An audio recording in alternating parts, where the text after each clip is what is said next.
Hello, hello. Let me get my chat pulled up here, and then we'll get this thing started.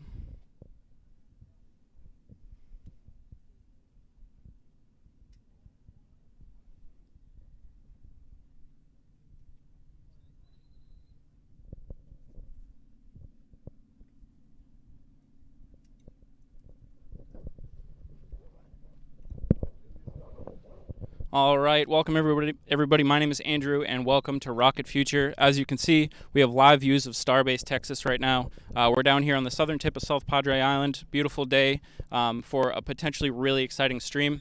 I just started the stream because we saw the OLM vent start down there at the base of Booster 7. So this is a great sign that SpaceX is moving forward towards the expected static fire test today.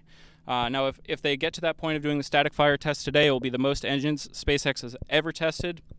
And it actually may be the most thrust ever produced by any rocket ever, depending on what thrust level they're using for the static fire. So I saw these signs of them moving forward, so this is great news. So we're just going to be hanging out with you here and waiting to see as the test is moving forward. Checking chat now. Thanks everybody for popping in. I see a lot of people from the Space Junkie community. Welcome Sandor, Mateus, Zlot. Welcome everybody. High Tech Hot Dog. Bolintz and King of Skull Servants, welcome everybody. So yeah, this is exciting. We're going to kick this thing off. I'm going to keep getting some stuff set up. So I'll go back to the full screen of the rocket and we'll go from there.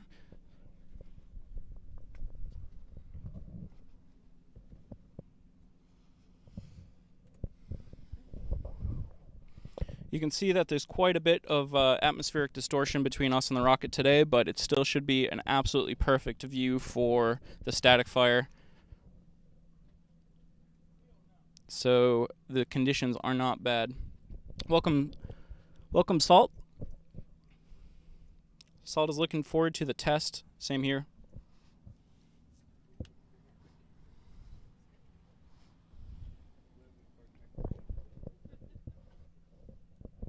Welcome Martin from Hungary.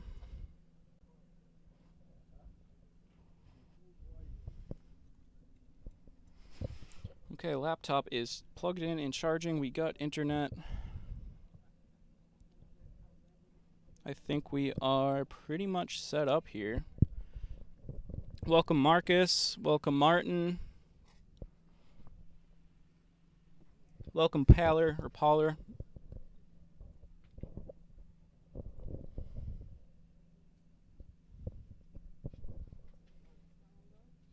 Welcome Barnabas. Richard, Isvan, Adam, Padawan, Ambrose. Welcome everybody. Welcome Space Junkie community.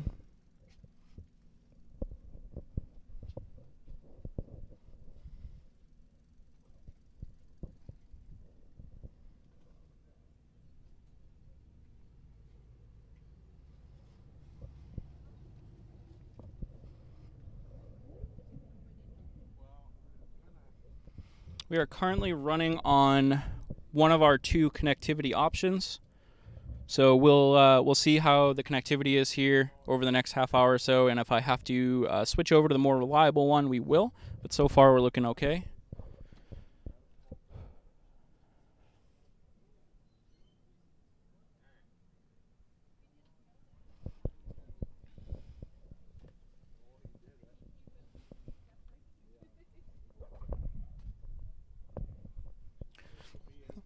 All right, it looks like we're pretty good. So let me give you a little bit of a description of what we're expecting to see here today. So what you see on the screen, on the left-hand side of the screen, is a site of Booster 7 and the orbital launch mount and orbital launch tower. Right now, they are pre-chilling the lines that are going into the OLM and into the booster so that they can fuel the rocket here shortly. So once that OLM vent stops, sometimes it stops and starts, but once it stops for a considerable amount of time, that should be a good indication that they're about to begin fueling the rocket. At that point, you'll start to notice a frost line grow up on both the bottom of Booster 7 in the liquid oxygen tank and also about halfway up on Booster 7 in the methane tank. Once we start seeing that happen, that means we're really getting close to that static fire. So those are a couple things that we're going to be looking out for as they move forward. Now, if they get to the point of the static fire today, you'll see a lot of flames and a lot of fire coming out of the bottom of Booster 7. You'll see dust get blown up into the air and stuff. It should be quite the show. And we should be able to get some pretty good audio for you here as well as the static fire happens. So you'll see it, and then about 20 seconds or so later, maybe a little bit less, you'll hear it. So this is exciting. This is a completely this could be a game changer for the Starship program. Today is make it or break it. If today goes really well, then we could be weeks away from the orbital flight test of Booster 7 and Ship 24. If today doesn't go well, it could cause delays, and depending on how bad it could go, it could cause a lot of delays. But we think that SpaceX is kind of moving at a slower, more steady pace at the moment. So I have no worries about today's test. I think it's going to go pretty dang well. So we'll have to wait and see. But that's my kind of forecast for the test today. I think we should see a successful test. You can see SpaceX has moved the chopsticks up towards the top of the launch tower. Another great indication that they're preparing for the static fire. Generally speaking, they'll leave those chopsticks down towards the beginning testing. And generally speaking, when we see a spin prime and static fire, they bring those chopsticks all the way up to the top just to get them out of harm's way. So everything is trending in the right direction.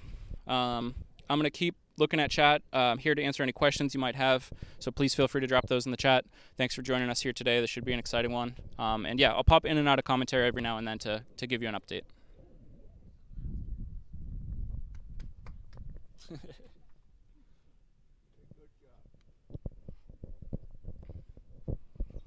Sounds like we're getting a lot of support today in the chat. Thank you so much for everybody that's hanging out with us here.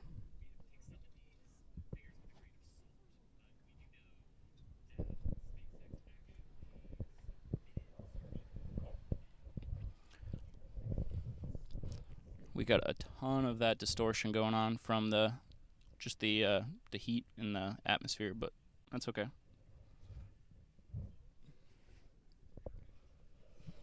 If you're new to the Starship program, this vehicle is designed to bring people back to the moon, to Mars, beyond, and potentially even point-to-point travel here on Earth. This will be the most powerful, largest rocket ever when it takes off for the first time. Hopefully we'll see that. I'm just noticing my headline is wrong. Let me fix that headline for you.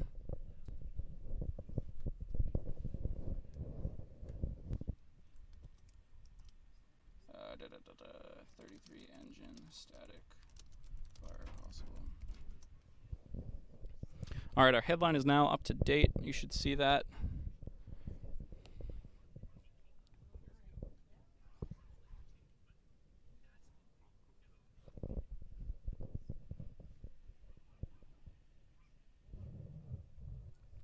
I'm going to play with our focus here a little bit just to make sure that we are getting the best views that we can.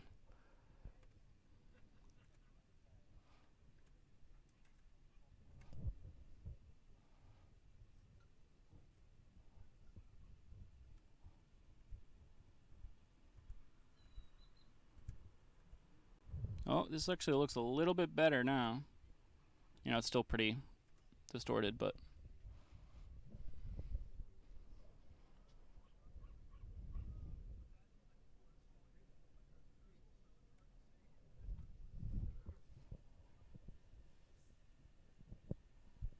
Welcome, Lee Jackson from Abernathy, Texas. Welcome, Lee. I'm going to take a second to post just on the Twitter that we are officially live.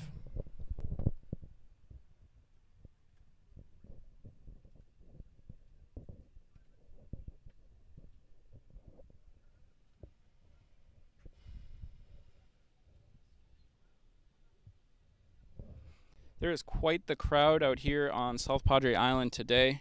I think just at Blanca Park.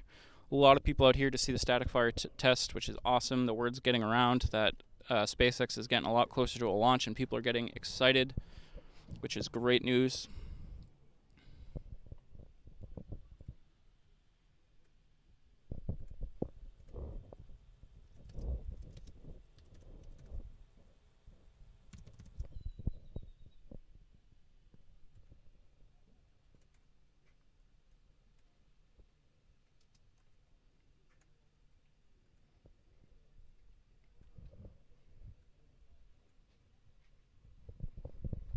Welcome, Holly. Holly, thanks for hanging out here today in chat. Welcome. Holly is asking what camera system I'm working with and what's your zoom on it.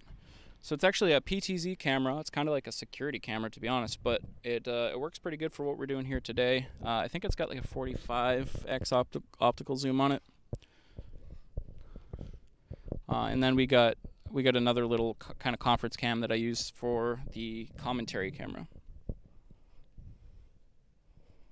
Regards from Hungary. Welcome everybody that is watching from Hungary.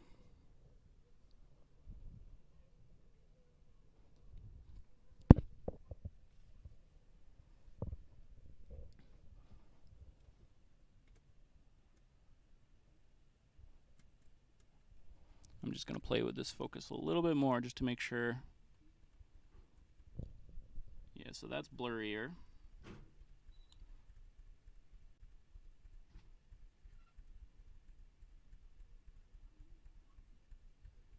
And that is blurrier again. So I think the middle ground is like right about there.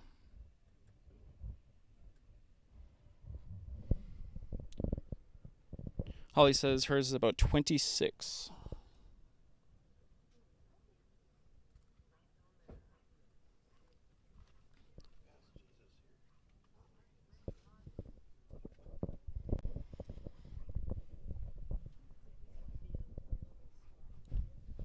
So I'm currently not seeing the OLM vent, but it's hard from this angle. So I'm keeping an eye out to see if we see any frost growing on the booster here. Yep, I am on South Padre Island, Holly. Down here in South Texas, we're about 5 miles away from the launch pad.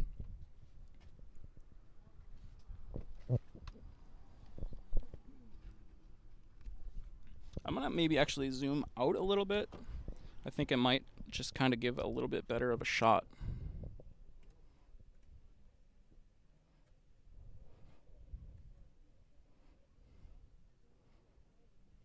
Just a little bit, there we go.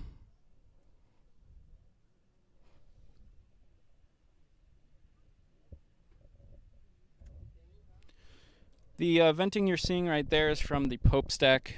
So that is just kind of tank farm activity. Not really much of an indicator on anything. Welcome Ben V saying let's go. We do want to see SpaceX or Booster 7. We actually don't want to see it go anywhere, but yeah, let's go SpaceX.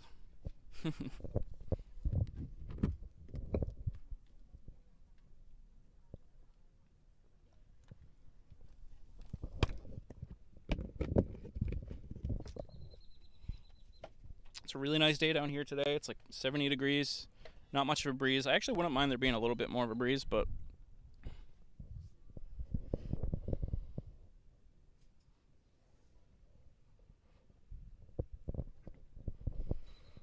I'm going to drop down our... There we go.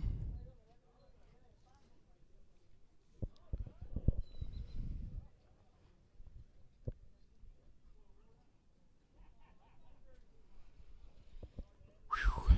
I'll tell you, when I started the stream today, my blood is pumping for this test. This is going to be exciting.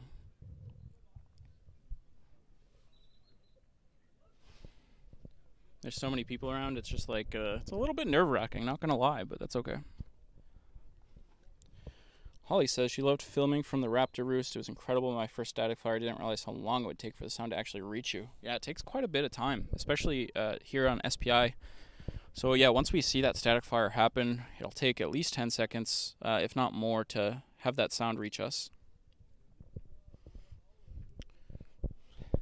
Now, I'll let you into a little secret here.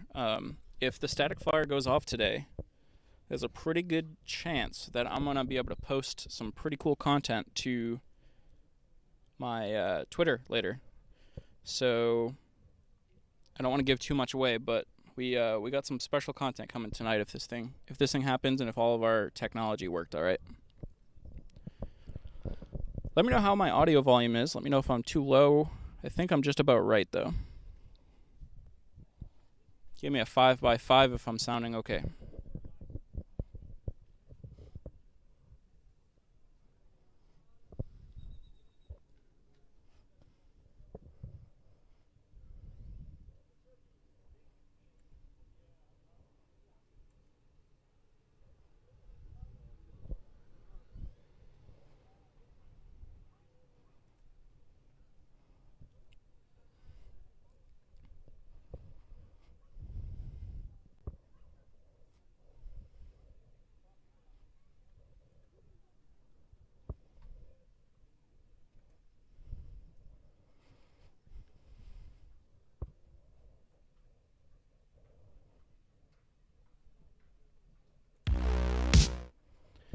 All right, and while we are waiting for this next indication of testing, let's take a look at what SpaceX was able to complete down here at Starbase in 2022.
Live from here at Starbase, Boca Chica, Texas. This is the SpaceX launch facility for the Starship vehicle that's been in development for a couple years. We've been waiting months for the FAA to come out with their decision about whether or not orbital launches will happen from this site. And just now, the FAA has issued a finding of no significant impact in its environmental review. So there are 75 steps that SpaceX will need to do to mitigate any environmental impact down here at Starbase. But they got it. They got the freaking approval.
So that was what SpaceX got up to in 2022, which kind of brought us to where we are here today. If you're just joining us, again, we're waiting to see a potential static fire of Booster 7. It would be the 33-engine static fire is what we're hoping for today, so could be really exciting. Now, I did notice that the OLM vent did stop, and it seemed like a pretty short purge, but this isn't unusual. Sometimes, again, like I said, they'll start it and stop it, start it and stop it. So this could just be an indication that they're taking a look at some data and recycling, or it's just part of their normal operations. We'll have to wait and see.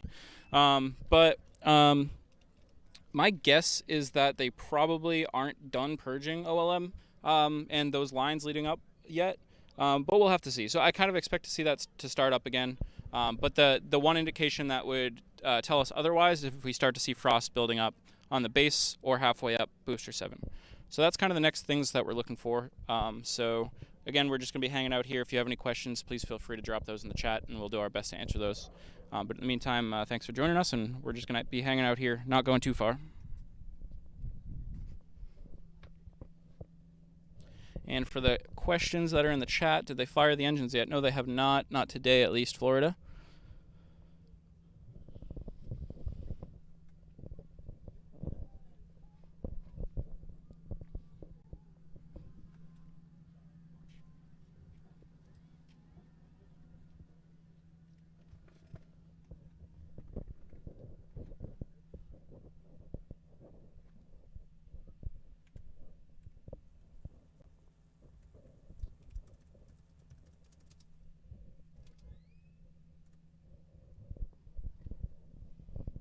And the venting that we're seeing is not from the OLM right now. That is just from the tank farm.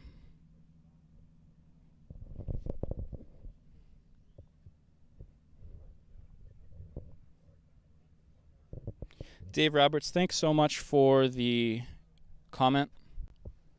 I appreciate that, Dave, and thanks for being here as always. We're missing you down here.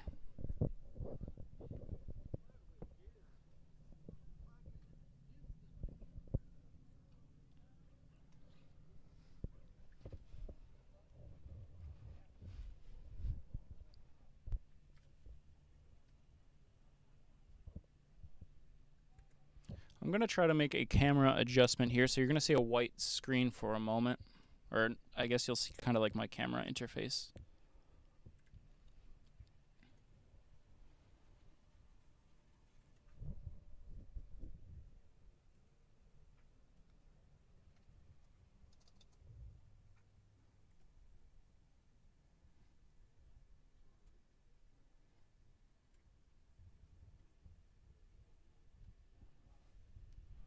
Electric Overland says, where can we get coffee on the beach? I think I know who you are, Mr. Bond. Thanks for being in the chat here, Andrew.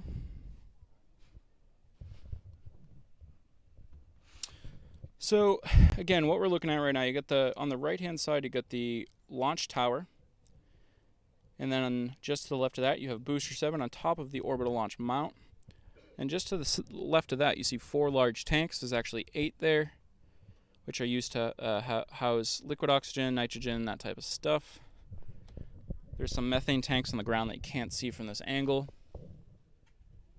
And over to the right, there's a blurry version of Starhopper, also known as Hoppy, all the way to the right hand of the screen.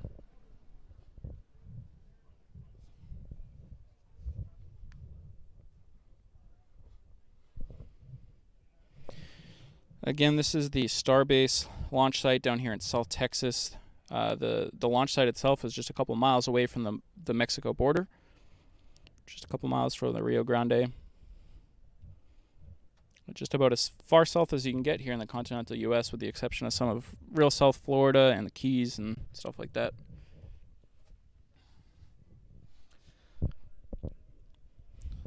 One of the reasons why they chose this spot for the launch site is because it's, pretty close to the equator as far as the U.S. goes. So you want to be as close to the equator as you can. You also need a large footprint of water in the trajectory of the rocket. You can't launch over land. So we have the Gulf of Mexico just to the east of us. There's also a considerable area around the launch site that doesn't have a lot of houses. There is Boca Chica Village down there, but that's about it.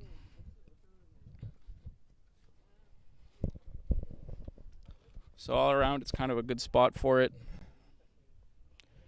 John says ETA update. John, we're not too sure, but it doesn't look imminent at this moment. We're gonna have to wait to see a couple more milestones here before we can really put an ETA into place. We want to see some frosting on the booster before we really know that they're getting close.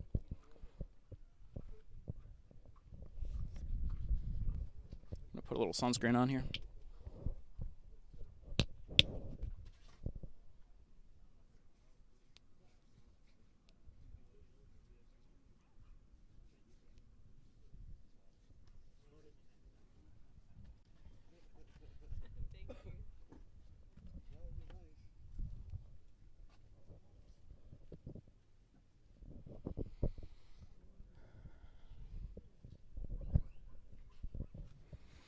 Charbax, if you're referring to all the names that are hard to pronounce, those are mostly folks from Hungary.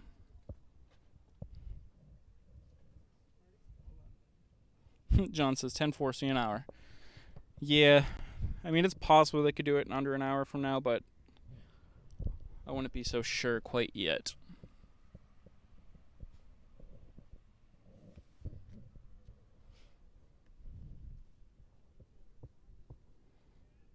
No problem, Charbax. Thanks for hanging out.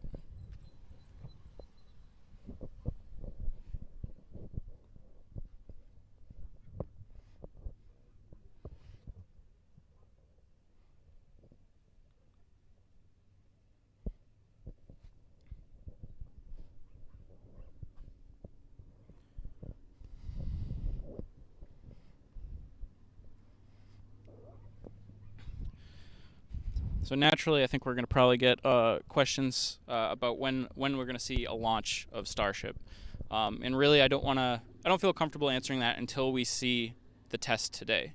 Again, like I said a little bit earlier, today's test will be a big indication of whether or not we'll see a Starship launch soon. But if we kind of play hypotheticals here, if today's test is a full duration 33 engine static fire, and by full duration I mean the duration that they're targeting, which I don't know what it is. It might be 3 seconds, 5 seconds. But if they're able to complete the full test of what they are expecting to today, and it goes well, and they review the data, take a look at the booster, and everything is looking good, then you could start to theorize that we could see a launch attempt in the weeks or month or two ahead. But again, that is all that's all reliant on this being a successful test today. So I know people will pop in and ask that question, but we'll have to see.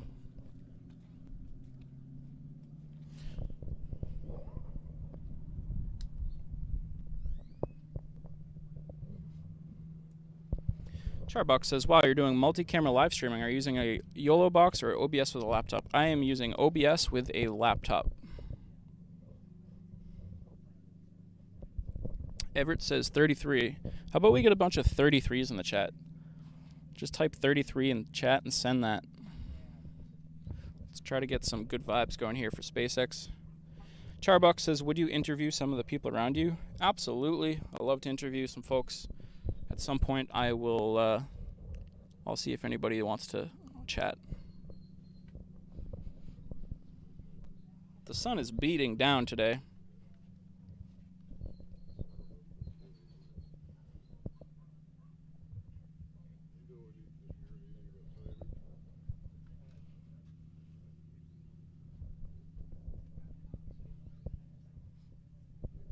Charbuck says 33 is the magic number.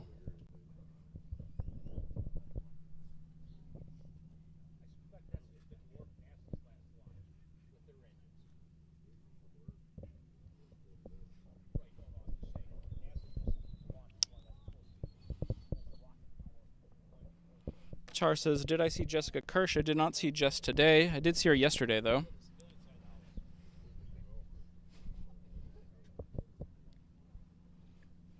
No, you're good. Okay. That one's not live. Okay.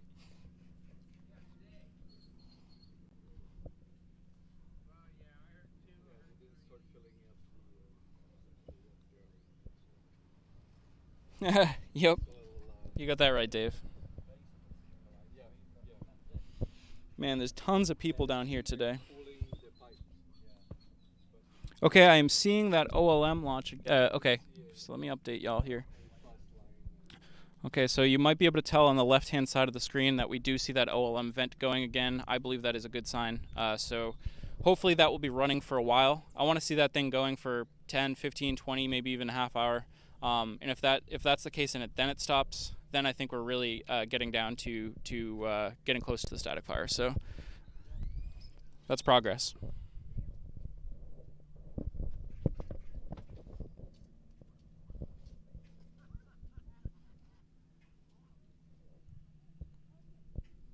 There's a drone just beside the tower. I'm not sure if you saw it. Oh, earlier I did. Yeah, yeah. We don't see it now, though. I know those only fly for a short period of time before they come down.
Yeah, Charbox, good point. If you haven't seen, we did do our Tim Dodd interview recently, and we posted that last night. So if you need something to watch while we're kind of waiting for some more excitement here with Booster 7, feel free to drop into the channel and watch that Tim Dodd interview. Dave says, do I think ignition will be 33 instantaneous or staggered startup, Andrew? Dave, I think most likely they will be staggered, but I think they're probably pretty staggered pretty quickly. So it won't be super noticeable from here, though some of the real up-close cameras you might be able to tell that they're staggered. Charbox says, I think they should fly this thing 12.5 kilometers and land it back on the arms or something. That would be pretty cool. That would be pretty cool to see, Charbacks.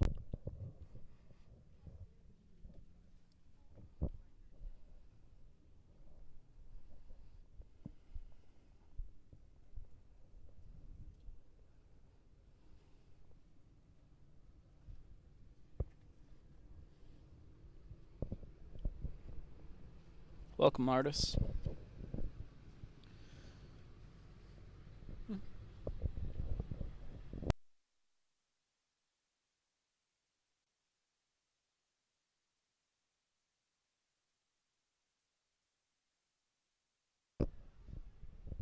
Charback says, how do they make sure it doesn't lift off when they light it up?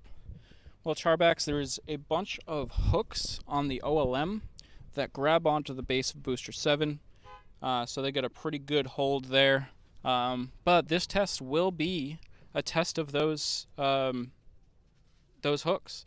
I think they are pretty confident in them, and I'm sure they've run simulation on models. But I know for sure that once they light these 33 engines up, one of the steps are going to be to look at that hold down mechanism and check it out and make sure everything looks good.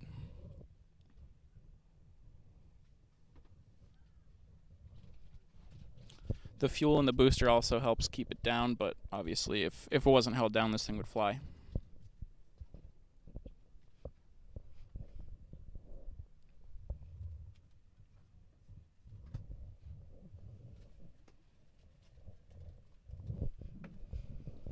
You may notice on the bottom of the launch tower, so you can see through most of the tower except for that bottom section.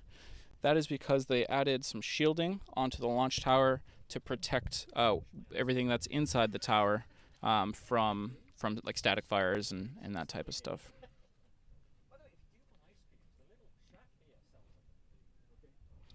Charbox, we are about, I keep saying Charbax, we are about 5 miles from the pad, almost exactly. What happens if you sit on it, or? Shove too much stuff in the little freezer.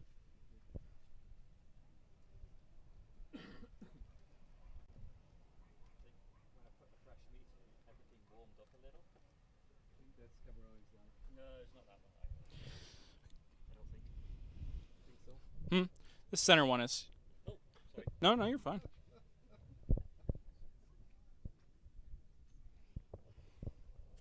Well, I'm sure people on the chat were did like the cone, the cone story. well, there's some friends in the UK watching, so I should have just waved to Dave.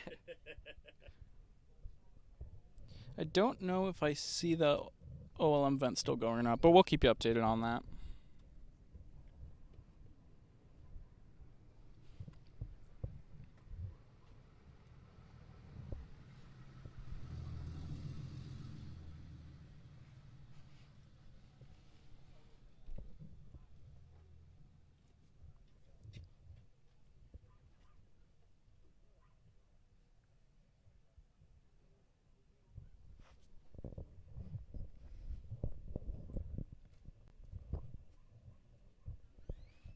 Yeah, I think that vent has stopped again, so.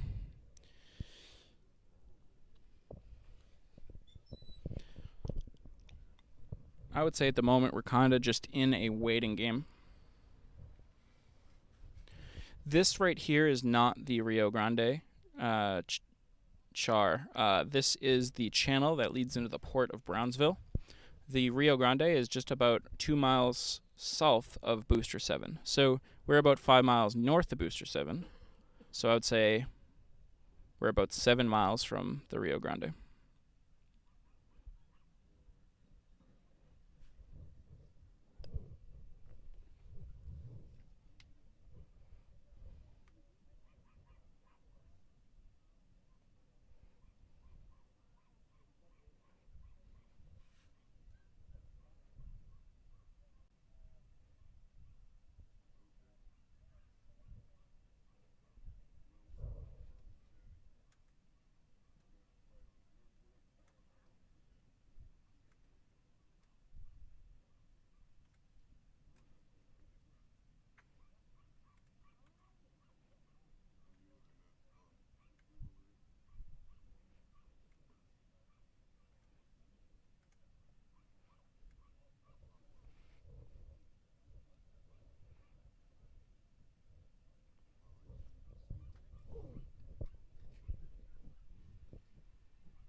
I'll take a quick break here from commentary and just kind of hang out here for a few minutes and get some stuff together. So now's a good time to answer or ask any questions. And when I get back, I will answer those for you. But I'll be back in commentary in about 5 minutes. I'll leave you with some ambience from South Padre Island here. You'll hear some folks around me chatting and some birds and stuff. So.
So this is going to get a little blurb in the papers, maybe even CNN. Somebody's going to get some film of this, and it'll be out.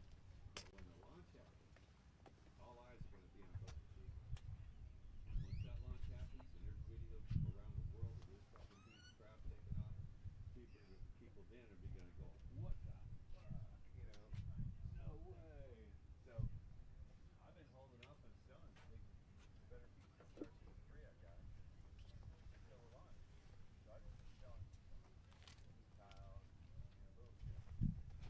But I've got the bigger piece. I saw that. I remember that. And here's the deal.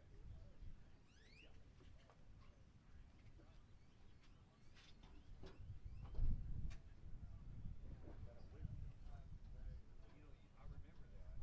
I've got, first of all, I've got two different warships that set up pieces. Yeah,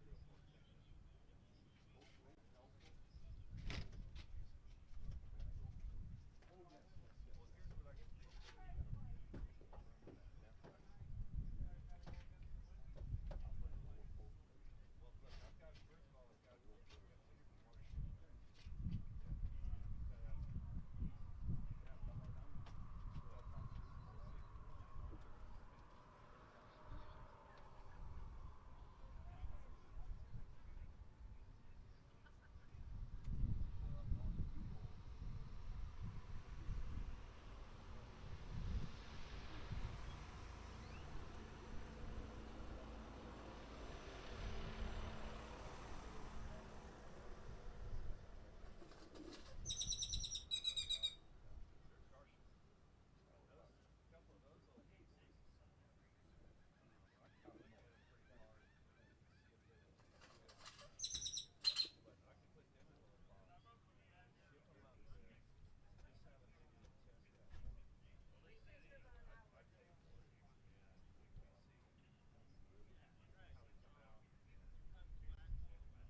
Getting a little tiny bit more windy here. I will put the wind cover on the mic if it sounds bad. So I think we're okay right now. But if you hear too much wind noise coming through, just type windy in chat, and we'll put the wind cover on. Looks like we got a couple questions here. Ari asks us if I want to sing you something. I don't think that will happen today, Ari. But if you stick around, maybe someday we'll do. Maybe we'll do a karaoke night with a bunch of space creators down here. It looks like the viewing conditions are improving a little bit. Maybe that's just because there's been some cloud cover. So that could fluctuate, but looking pretty good. Charback says, how many rocket fans are sitting and standing around where you are right now? If I was to estimate, I would say there's a couple hundred people here at least, if not more. Yeah, there's got to be a couple hundred people here, I think.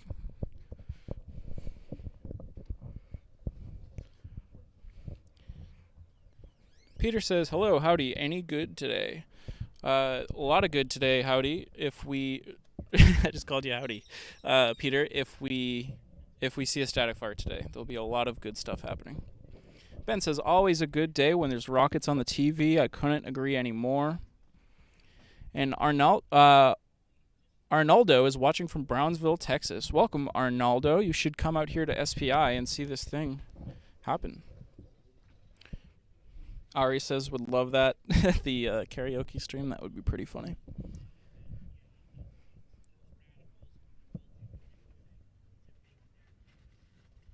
So if you're just joining us, we have live views of Booster 7, and we're anticipating a 33 engine static fire if they can get to that point in testing today. It is not currently imminent. There's a few things we're going to have to see prior to that test happening. If you've been with us for a few minutes here, you have heard me say that the OLM vent has started and then stopped and then started and stopped again. So at this point, I would like to say that we don't really have an indication of where we are in the test based on the OLM vent only. So I'm no longer confident that things are progressing towards fueling, but there's still plenty of time here in the window. We ran into this with the wet dress rehearsal as well. Things went back and forth for a few. And actually, I think people kind of started to have some doubt about whether or not we were going to see the full wet dress rehearsal. So by no means is there any indication that the testing has been paused for today. We are sticking with you live here as long as we need to see this 33 engine static fire. And I still think there's a very, very great chance of that happening here today.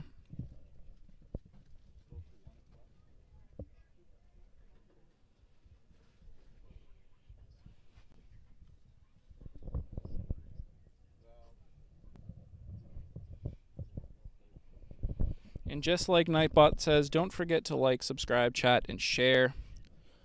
I know you hear all of YouTubers say this, but it really does help us. Not only does it help us grow the channel, but it also helps with the YouTube algorithms and all that good stuff. So basically, when you interact with our stream, YouTube will probably recommend it to more people, and it might help some people find their passion for spaceflight. So just if you don't mind liking, subscribing, and chatting and all of that stuff, and just watching helps as well, so thanks. You can find us on all of our other social media at The Rocket Future. The Rocket Future.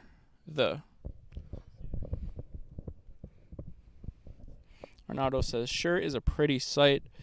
It really is. Starbase is really the most photogenic place on Earth. It's nuts. It's absolutely beautiful.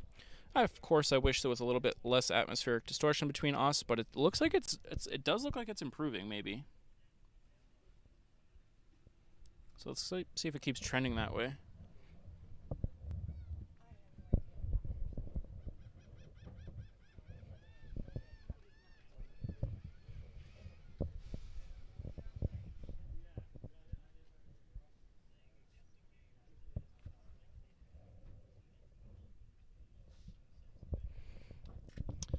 Ari is asking if the stream is lagging or if it's just them.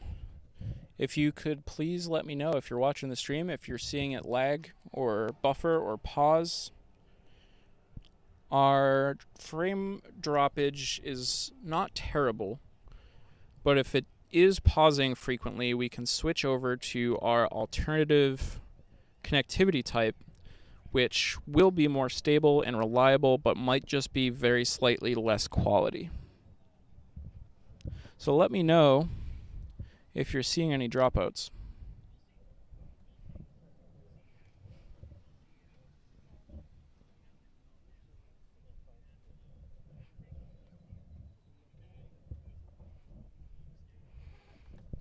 Ben says getting a bit of some buffering.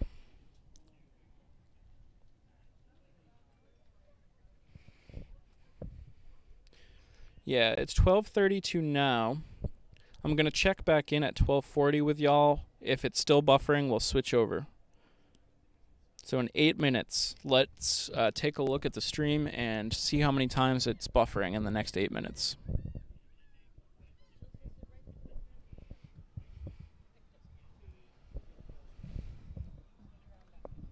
Just once or twice, not too bad. Just pause twice, it's okay now? Okay. Yeah, if it just kind of buffers once or twice every, half hour or so. Speaking of which, my camera is paused. Let's fix that. But if it's constant, then I'll fix it for sure.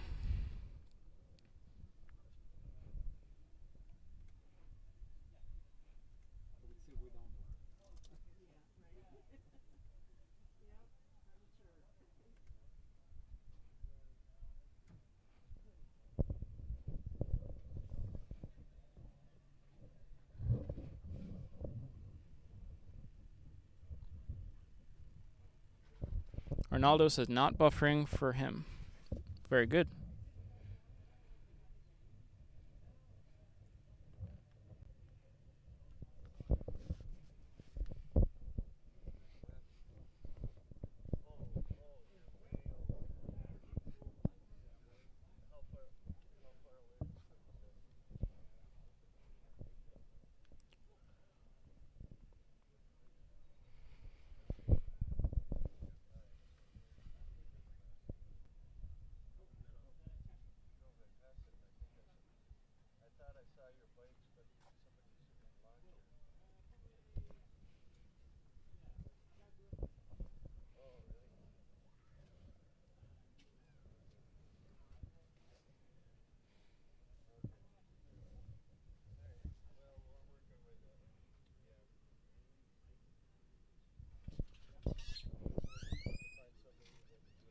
Dave says it's good for him over here. Very good.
Imminent since December.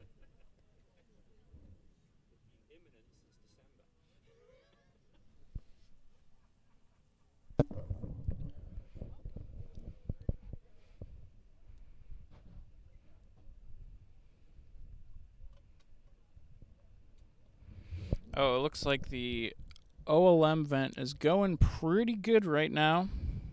So that's great. So that could mean that we're in a change of state, whether good or bad, but hopefully good. It doesn't indicate anything bad, but it just means that we could be in a change of state, which means we could get some visual signs of an update here shortly. Kaiki says what time, we're not entirely sure yet. Panhead says I was here. Thanks for hanging out, Pan. And Gary says thank you for your stream, Andrew. No worries, it's my pleasure to be here and bringing you this stream.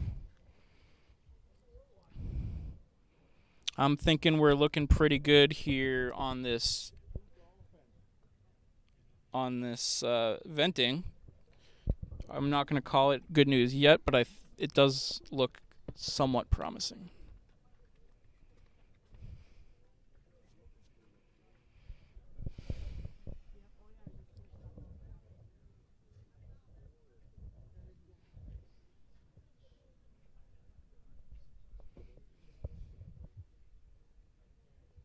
Alan says bang bang. No bang here today, hopefully. Floor says no chilling. There is chilling, absolutely. So, Floor, there has been chilling. No propellant load yet, but the chilling is going on, so that could be good. Another wave of folks joining in from the Space Junkie channel. As always, a huge thank you to you folks.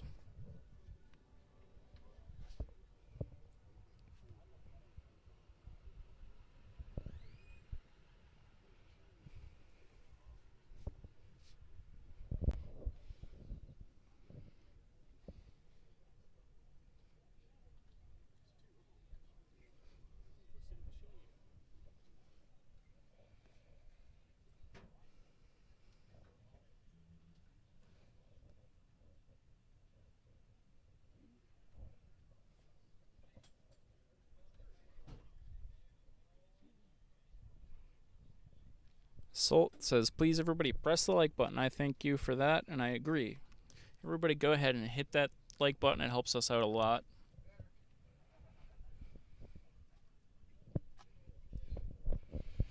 This OLM vent is going for a considerable amount of time at this point, so as long as we still see that going over the next few minutes, I think that's great news. But it's still too early to say for sure.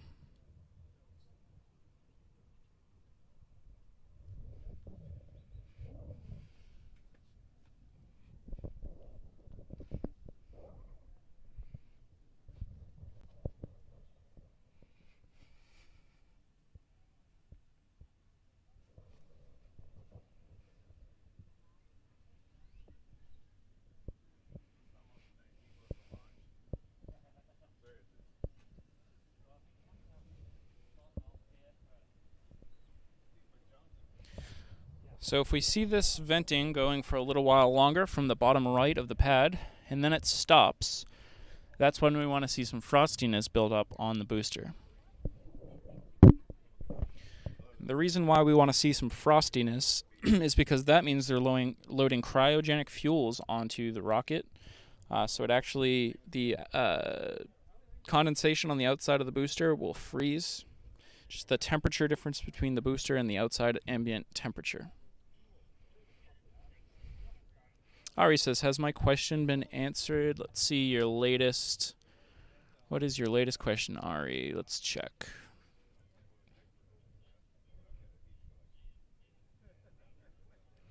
I don't see your most recent question, Ari. Feel free to drop that back in the chat. Joe C says, thanks, Andrew. It is my pleasure, Joe. Welcome, Mark and Peltar.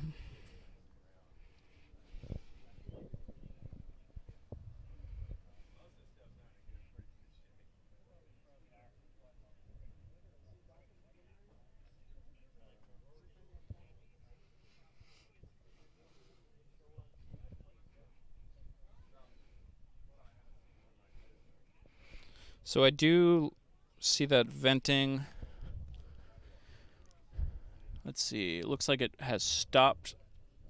So if we see frosting in the next 5 minutes, that's great. If not, we are still in a hold tight pattern and seeing what's going to happen.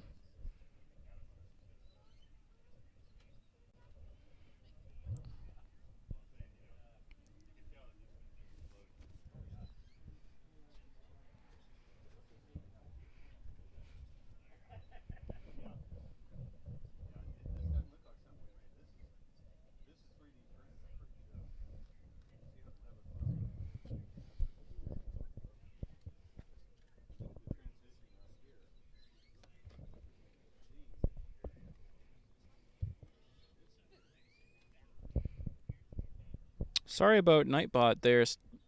I'll take a look at Nightbot after the stream, but you should be able to spam emotes. I don't mind that at all. Sorry about that.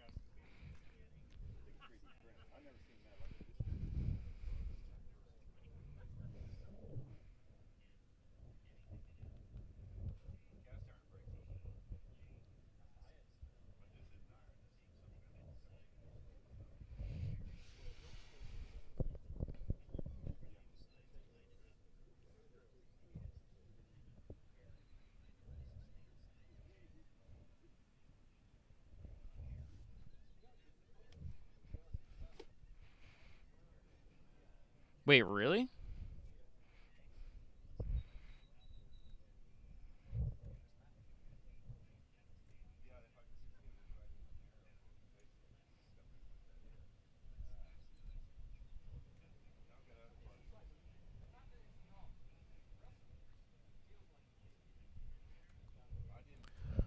Folks, I just saw that we hit 1,000 subscribers. Thank you, everybody, for that milestone. Let me jump in front of the camera for a second.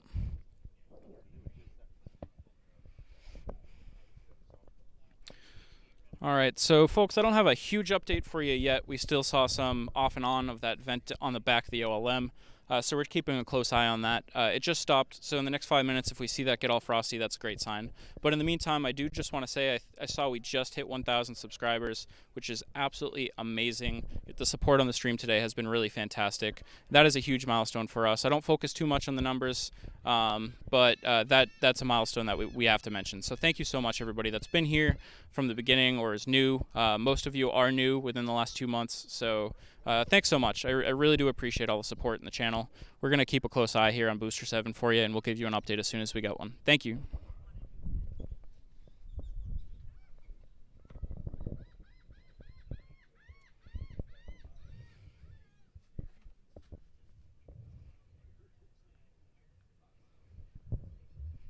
We got a Jimi Hendrix fan in chat.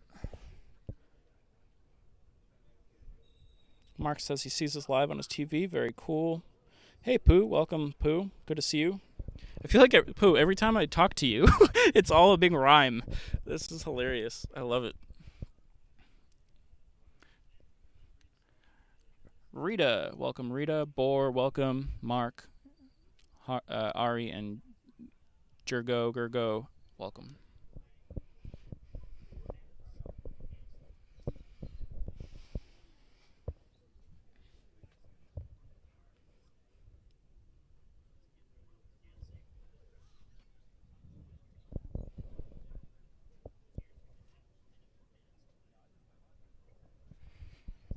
Yep, Rocket Future and Space Junkie working together and getting this stuff out to the world. Thank you all. Space Junkie is a fantastic channel based in the Hungarian language. They provide some great content to the people of Hungary.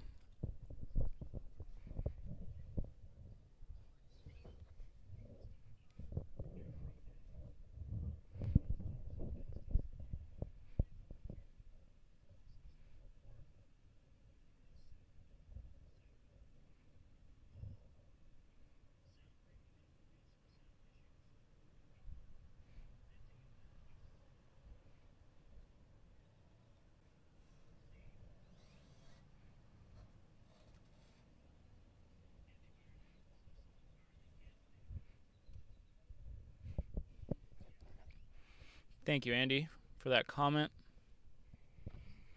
And thank you, Dave, for that as well. For that comment.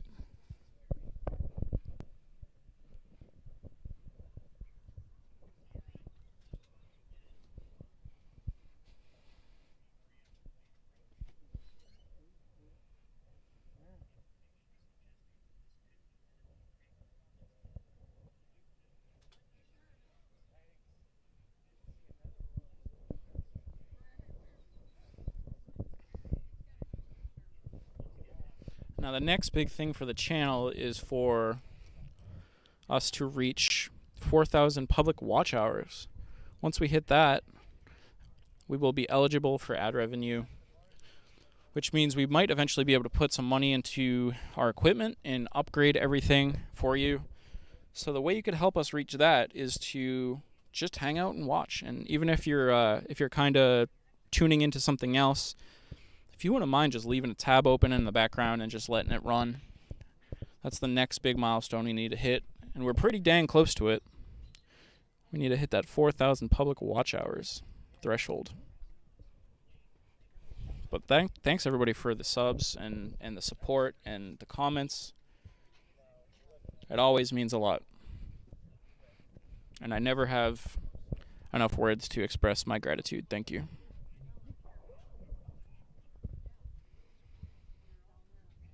I'm going to put on a little bit more sunscreen and have a little bit of water. I will be back with your commentary shortly.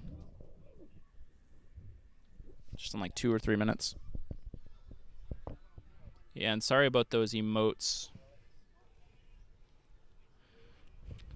Again, Shoe Monster, apologize for Nightbot there, but we will try to fix that for you before next stream.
Okay, welcome everybody. Let's see.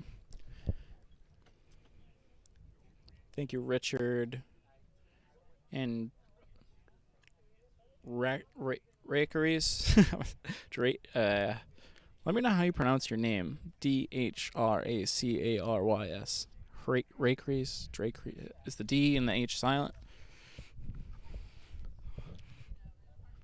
Isvan says, greetings from Slovakia. Thanks for the good broadcasting. Welcome from Slovakia. That's awesome. And Nora, welcome.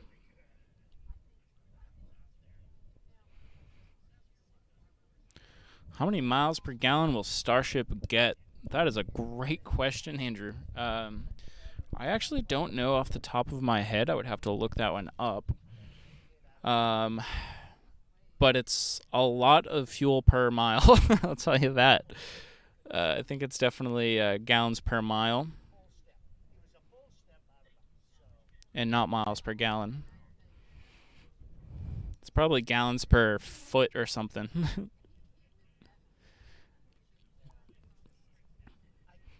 I think a lot of people think of efficiency in rockets with specific impulse. Welcome, Andrew Actual and Lou. Why did I just see your... Oh, sorry, Andrew and Lou. Apparently Nightbot doesn't like you. I will make Nightbot less intense here pretty soon. I'll fix it for the next stream. But welcome, Andrew Actual and Lou. Very much appreciate your support.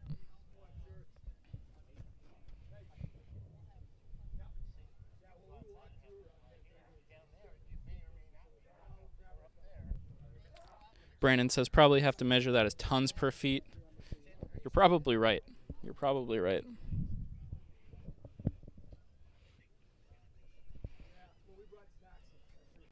The highway efficiency rating is far better than city mileage.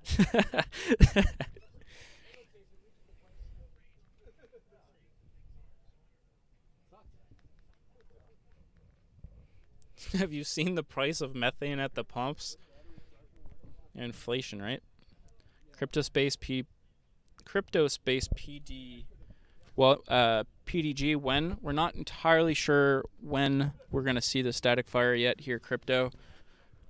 We're waiting for a couple milestones that we want to see before we can get an indication of how close we are.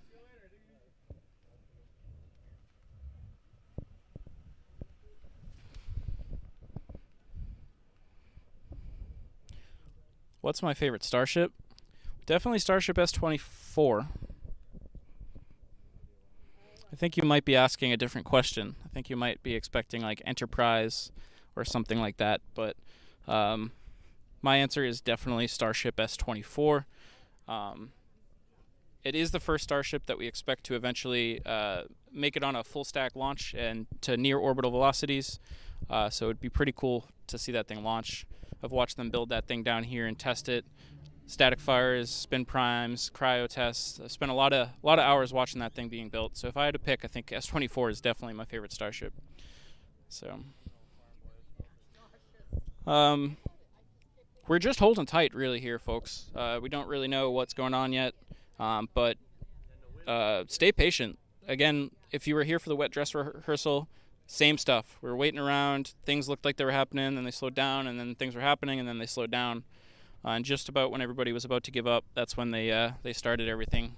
So I think the majority of tests that have happened down here maybe happened between like 1 and 2 or 1 and 3 or something. So that's Central Time.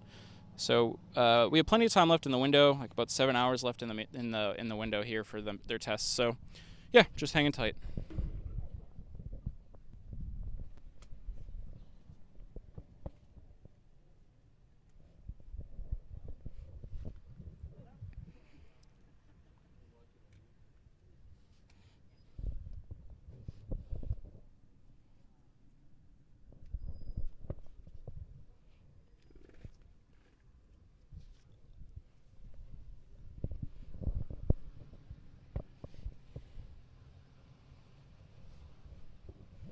The viewing conditions do continue to increase, or yeah, they're better. You can see that OLM a little bit better now. So that's pretty cool. But things are pretty quiet right now on the OLM. Not seeing any venting.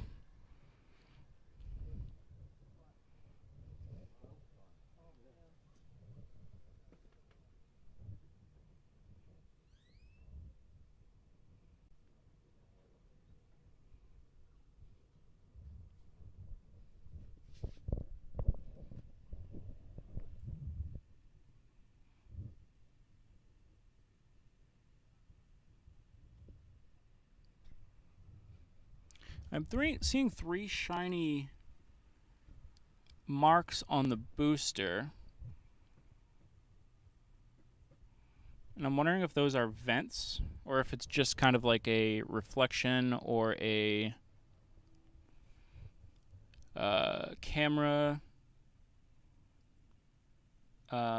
artifact.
Shumacha says, great feed, dude. Thanks for posting. It's great to work on action items for our space-based company while listening for the roar of a freaking starship. That's pretty cool. Yeah, thanks for watching while you're working. That's awesome. I'm just taking a look at all the social media feeds here to see if there's any updates anywhere.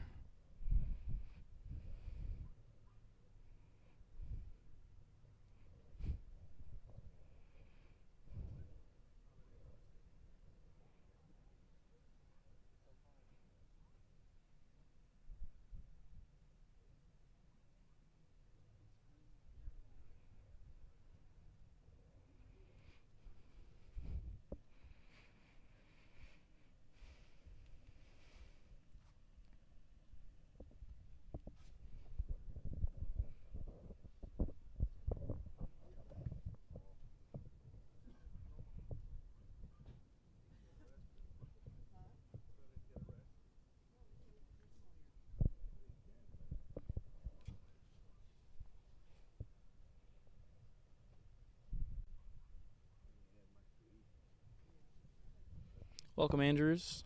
Thank you.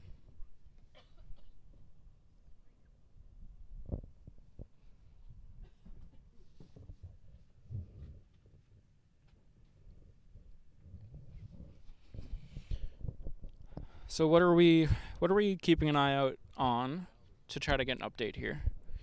We'll keep an eye out on that OLM vent. We'll continue to look for that. We're continuing to look at any frost on the booster. I figured out what those bright spots were on the booster.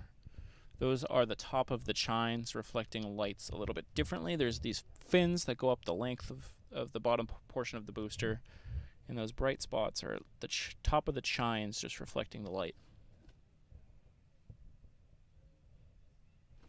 ISRO is making a reusable launch vehicle. That's cool.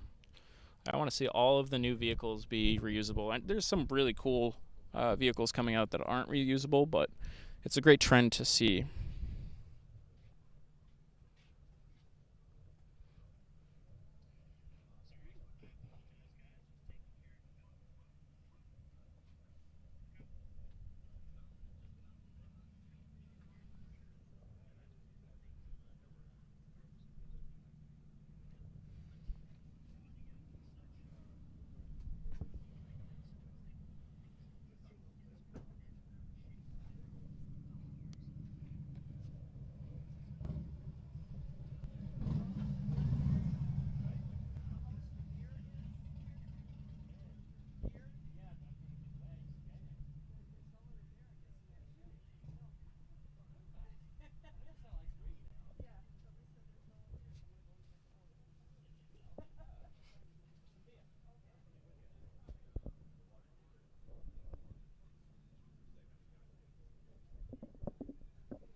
There's a bit of cloud cover coming over here at South Padre Island, which I am happy about.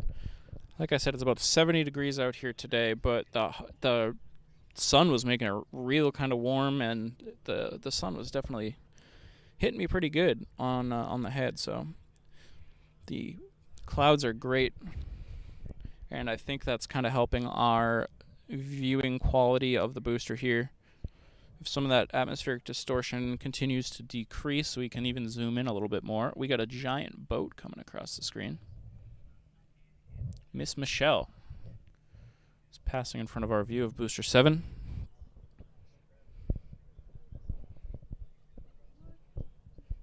Andrews says, in the future I will be in space for sure. Note this. I do believe you, Andrews, and I'll be up there joining you. I think all Andrews should go to space.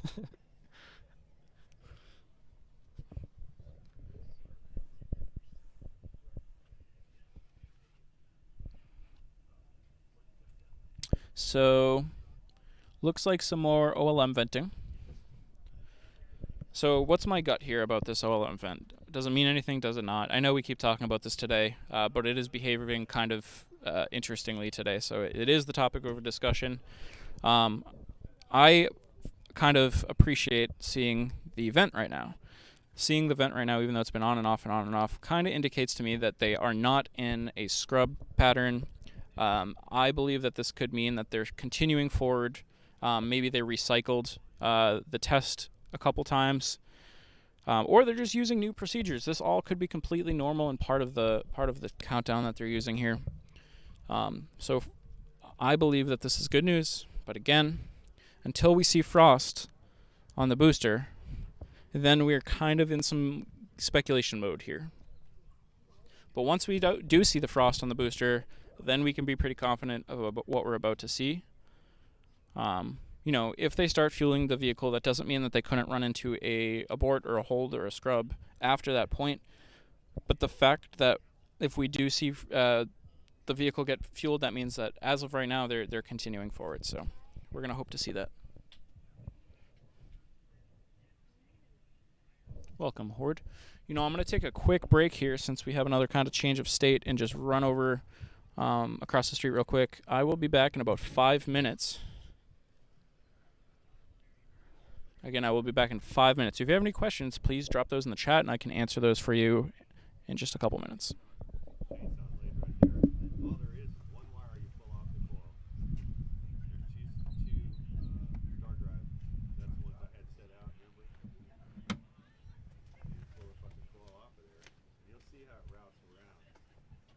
It's got like a slot where the spark plug wire lays there. When you put it back on, you just have to make sure you got about 10,000 clearance between the flywheel and the coil. Since it's magnetic, you have to snug it down a little bit and spin it around, use the feeler gauge, and get it lined up pretty good, and then just tighten it down. It's simple. And then the full cover, the full start, when you go to put it on, the kickback bar bolts on one of the bolts. You have to kind of pull that kickback bar up a little bit and shove that thing under it to get it in there. You'll see what I'm talking about. But I'll put gas in it, and if it has spark, what you can do is check the spark without a spark plug in it. It'll spin easy. You should hopefully get spark. The throttle trigger on that, you got to pull the throttle in and push that switch down. All the way down to choke. Halfway up is run, and all the way up is not run. But if you look at it, you'll see how the little ground thing works. That kills it. But just make sure you got the switch on when it was on position. And hopefully you got some spark.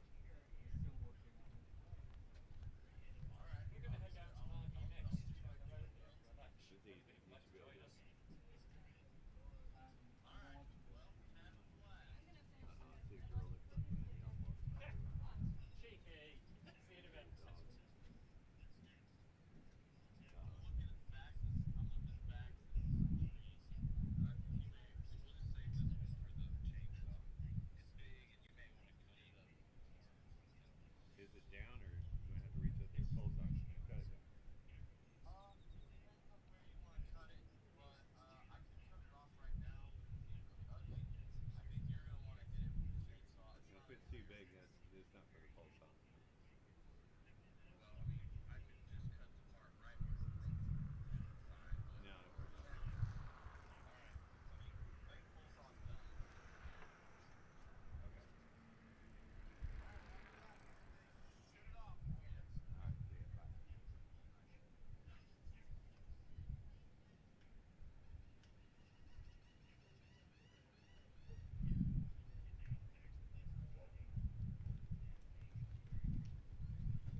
Okay, I have returned.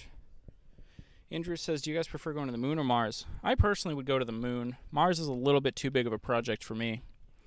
But I mean, Mars would be awesome. But moon is my pick. Welcome, Horde. Andrews also chooses the moon. Yeah, exactly, same, and it's reliable. So this vent is going for a longer period of time than the last few. So again, I'm not getting anybody's hopes up, or I'm trying not to, and I'm letting you know that everything I'm seeing is an educated speculation guess, but I think it's probably good news.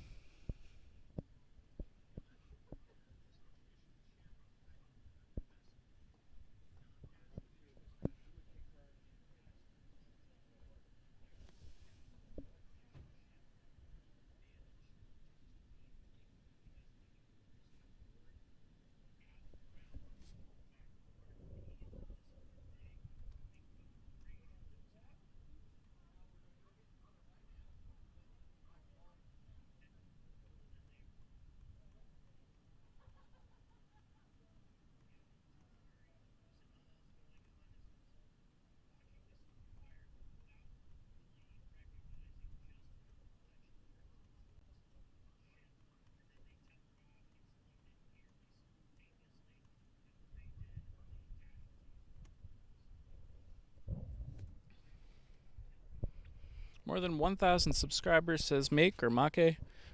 Probably Make. Thank you so much. I appreciate that. Congrats. Thanks for everybody that has helped make that a thing. That's really awesome. The Chasman says, Moon is smart because it's closer, but doesn't Mars have all the raw material needed? That is true. You can make rocket fuel on Mars. But luckily, you can bring enough fuel with you to the moon that it doesn't really matter too much. Testing 1, 2, 3. I'm just looking at my audio levels. I feel like maybe I'm just a tad quiet. I just adjusted my volume up just a little bit, so you might need to, if I'm too loud, you can adjust down a little bit. Alright, this OLM vent is going for a while. This is good, I think. So, in order for there to be a confirmation, again, we want to see that stop, and we want to see frost build up on the booster.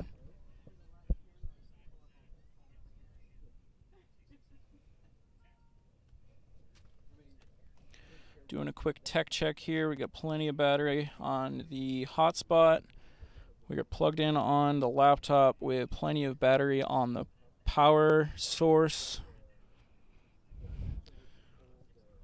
We have our backup Starlink ready to go if needed.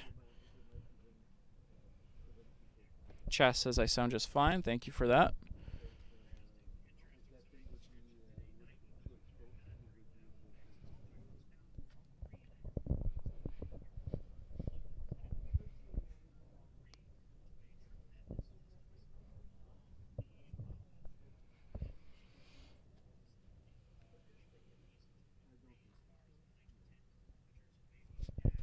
Rich said reverse of what you said. Methane and O2 can be made on Mars, but not the moon.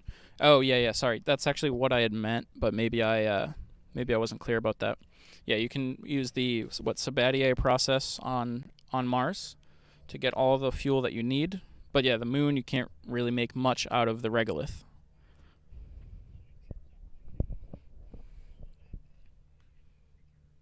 Thank you for that comment, Rich.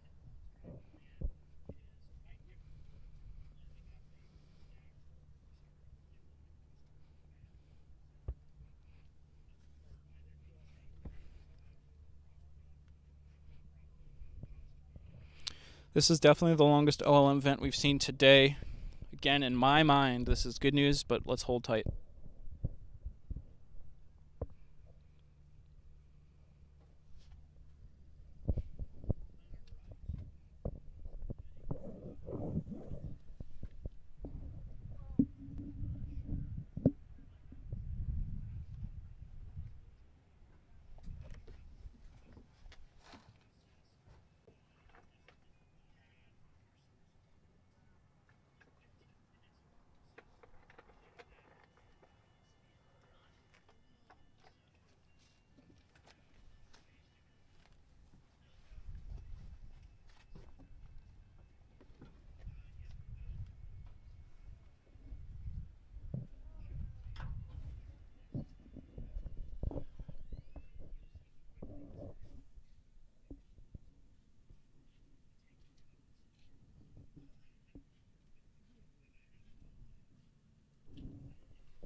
Andrew says, I think ISRO is going to recreate a space shuttle-like launch vehicle will be tested this year.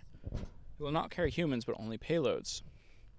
I think that would be really cool to see, but hopefully it's not too like the space shuttle. Of course, I love the space shuttle, but we did find out that in the long term, it was a lot of money to maintain. So hopefully it's similar, but an improvement on the space shuttle.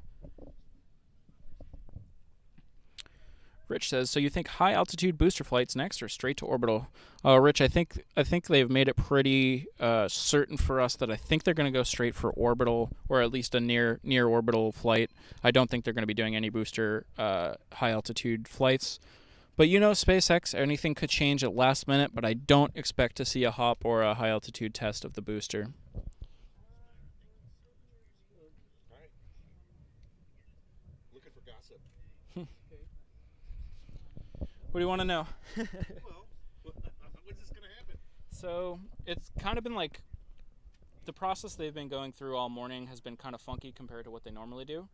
But the one thing that is usually an indicator that they're about to load propellant Okay. is kind of happening right now. It's been off and on all morning, but it's been the most consistent right now. So it could be a good indication that they're going to be fueling soon.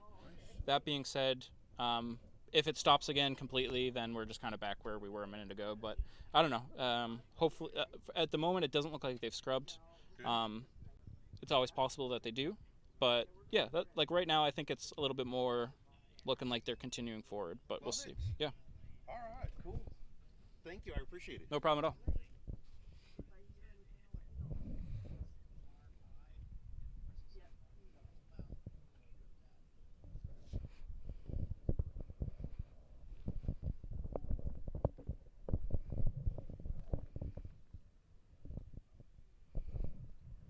Thank you for the comment, Daniel. Luckily, you didn't have to pay for it. So you can find another one. Andrew says, what do you guys think about the improvement of the Blue Origin compared to SpaceX? I want to see both succeed. I want to see more competition in the industry in general and a lot of reusability between companies. I think SpaceX is showing their work. Already, we're seeing a lot come out from their engineering. Like, we're seeing it fly. Falcon 9 is very successful. Lots of tests happening with Starbase and Starship. We're not really seeing as much out of Blue Origin, but hopefully we'll see them. The Chessman says, what would be amazing if they were doing launches normally, they would install cameras that we could view in VR. That would be really awesome. I think we'll see some VR cameras on some rocket launches at some point. Peter says, why are they chilling the engines? Why is it necessary? So we don't believe that they're chilling the engines yet, just the actual lines and the infrastructure leading into the booster. But they do have to chill the engines prior to firing them. It's an engine chill process. And it's just to keep everything kind of cooled down prior to actually igniting. And it's just, yeah, it's part of their process. So that's actually one of the things we see prior to the static fire is we see those engine chill events go off. But yeah, they just want to keep everything cool and conditioned before loading that cryogenic fuel through. And I think it's also some sort of like purge to make sure that there's no contaminants and stuff in there. Chasman says he feels safer with SpaceX rather than Blue Origin. That could be true, but too early to tell. But it's a valid opinion for sure. I'm seeing what looks like a new vent coming from the quick disconnect area. Don't know what that means. So now that OLM vent has stopped again, let's keep a close eye on the booster to see if we see any indication of fueling. We want to see some frost build up on that thing.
Andrew Paris, aka Titan, thanks for joining us here today.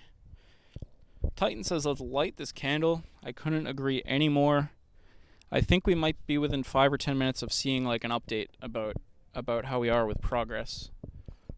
Basically, we're looking for a sign of frostiness right now. And if we see it, it could be within the next few minutes.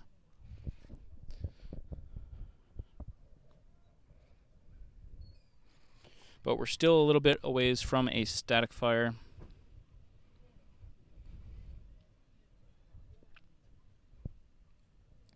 So we were going to hope that we see that frost line grow. Andrews says, do you guys know about Nisar, N-I-S-A-R? That looks like a really familiar acronym. What is that? I may or may not.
NASA ISRO Synthetic Aperture Radar mission is a joint project between NASA and ISRO to co-develop and launch a dual-frequency synthetic aperture radar on an Earth observation satellite.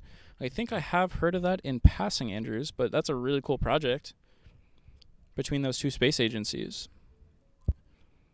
Also known as where'd the acronym go? NSAR, NISAR. Very cool. Not sure if people are pronouncing that Nisar or just spelling it out, but that's a cool mission.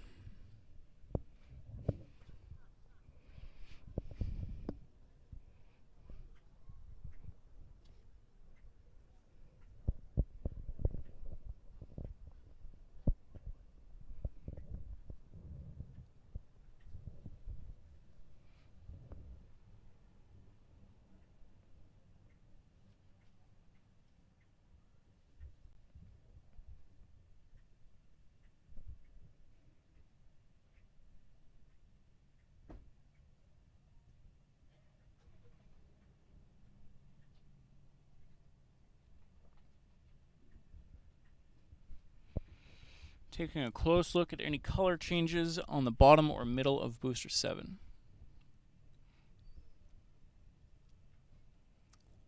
Andrew says the satellite we were just talking about will also be the first radar imaging satellite to use dual frequencies. Pretty cool.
Andrews is commenting about the Falcon Heavy launch and how exciting it was.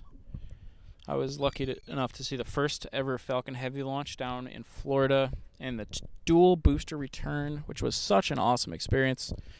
It's kind of the first time I got to see kind of a little bit of the space community and how everybody kind of comes together for these events and stuff. That was so cool. Andrew says you got a new subscriber. Thank you, Andrews. I appreciate you.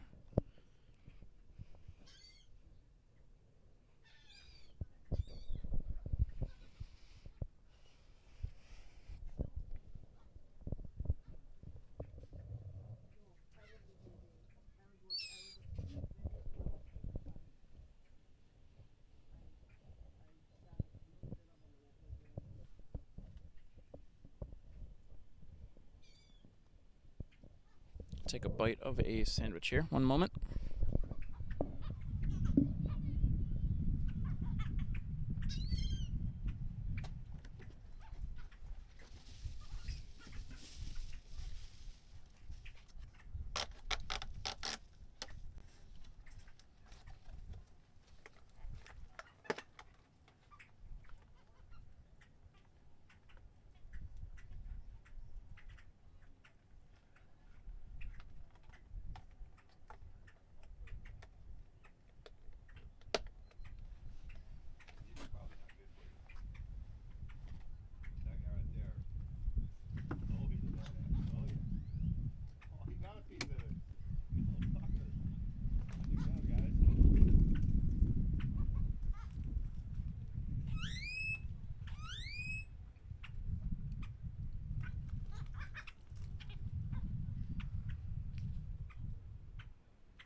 Andrews, I'm about 5 miles from the pad right now, actually.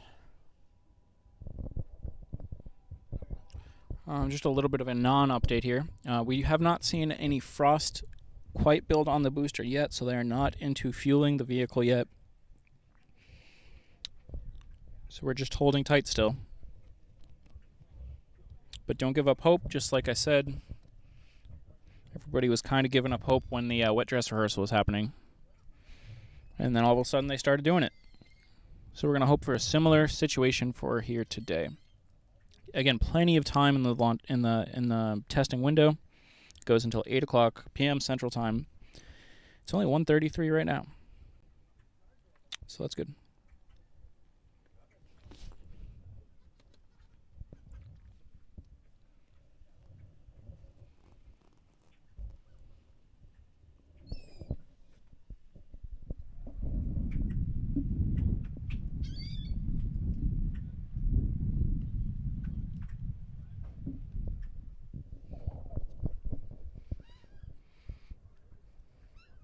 Space Viper is asking where I got these feeds, and if so, did I get permission from them? Well, Space Viper, that is a great question, but I can show you here that these feeds are my own feeds, so I'm not taking anybody else's feeds. We're live down here at South Padre Island. I got 2 cameras set up. I got 2 PTZs set up, actually. One which has that really tight-in shot of Booster 7, and we got the second one here that I'm talking into right now. If you don't believe me, I'll wave in front of the other one now, but I'm not stealing anybody's feeds. These are our feeds, so yeah. We got another opportunity to see Starbase from a different angle from here. So thanks for tuning in.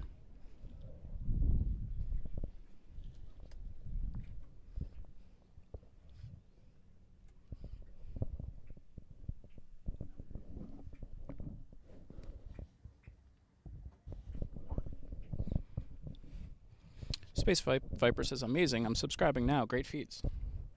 Thank you so much, Space Viper. Appreciate you being here.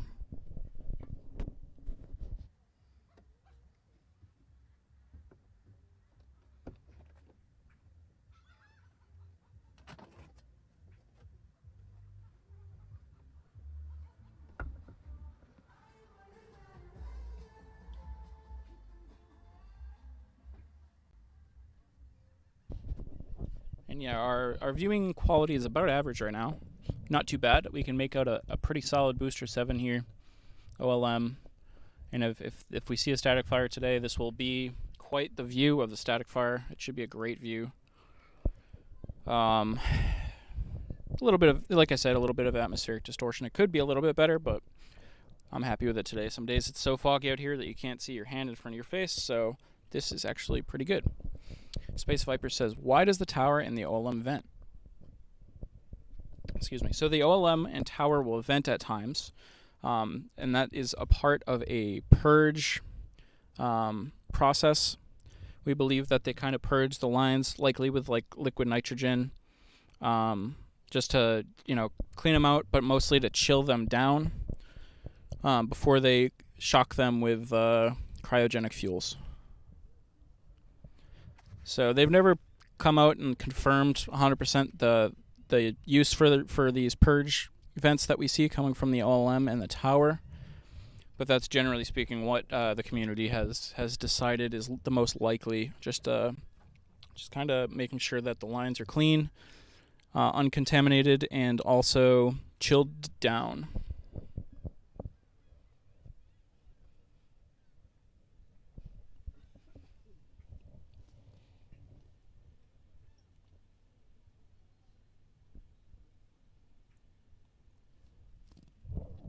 No problem.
So Ashley says, as a first-time viewer, what's the end goal of this test? Just improvements to the technology or a wider goal? So kind of all of the above. So what we're looking at right now is Booster 7. This is one specific iteration of this stage of the rocket. This is the bottom portion of the rocket, and this is the one that they want to use to eventually do the first ever full stack Starship test, which could be an orbital or near orbital flight test. So basically, the goal of this test today, lighting all 33 engines, is just to confirm that this will be the first time that's ever done. It'll be to confirm that the vehicle is up to spec and working as designed, and that they can feed the fuel to all 33 engines at once, and that everything works well, it doesn't break. And they'll look through that data, and then if that data comes back, it kind of validates a lot. It validates kind of the overall design of the vehicle. It validates a lot of the ground support equipment, which is just the equipment they use to like load the vehicle fuel and the launch mount and all that stuff. So it's actually just kind of like, think of it as a final exam. Well, maybe not a final exam. I think launch would be final exam, but maybe like a midterm test to confirm that everything you've learned so far is valid and that everything is working the way it should. So it's a big test. It really is kind of testing everything. Andrews is heading out. See ya, Andrews. I'll see you next time. Enjoy your studying.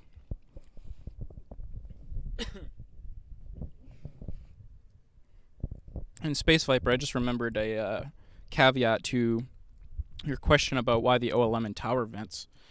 We wouldn't see the tower vent today.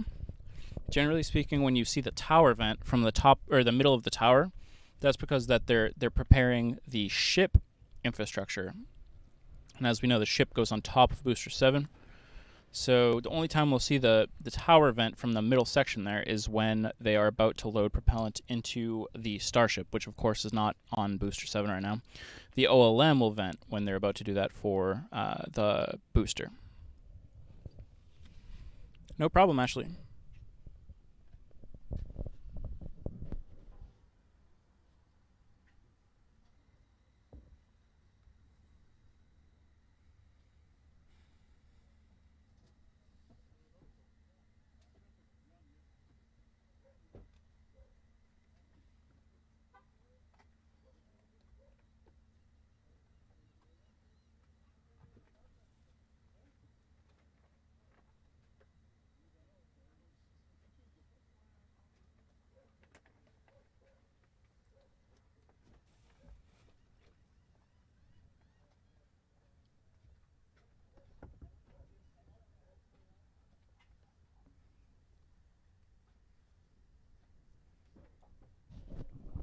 Josh is asking, was it a scrub? Josh, no, it is not a scrub. At least not at this point. The fact that the road is still open, let me repeat myself there. The fact that the road is still closed is a good indication that they are not done, or that they have not scrubbed. There is a period of time between when they call a scrub and when the road opens, just to safe everything and make sure that nobody's in danger when they open the road. But at this point in time, we have no indication that there is a scrub. We have every reason to believe that it's still possible that we'll see the 33 engine static fire today, until otherwise noted. It's 1:42 Central Time right now, which means there's more than 7 hours left of the testing window.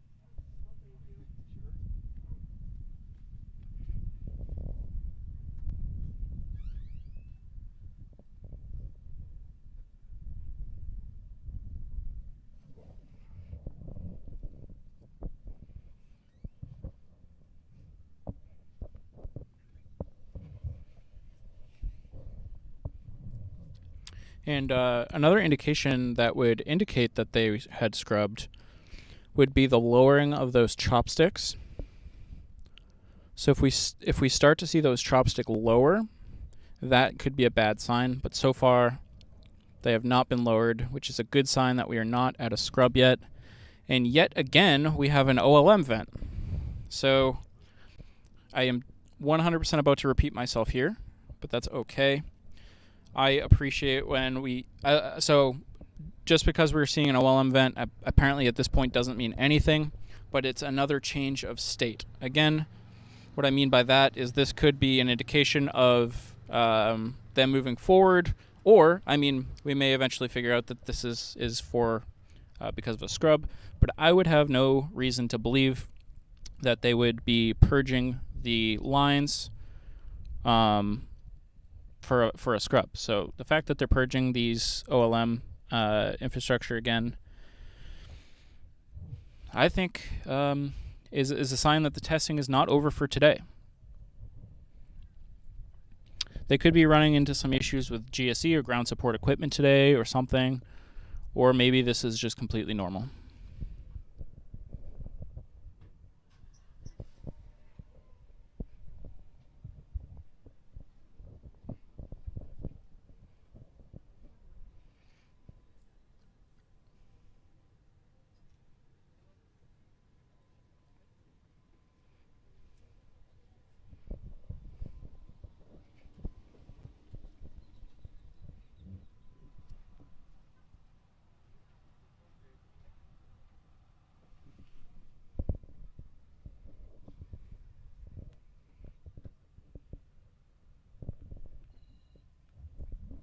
Welcome, Tibor. Another shout out to the Space Junkie community.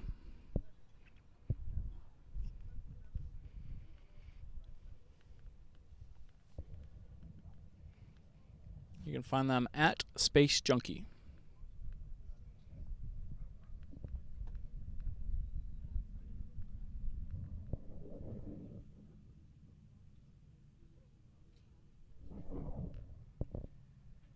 Actually, let me double check that. I see that Tibor put that tag in there, but I feel like they have a different tag.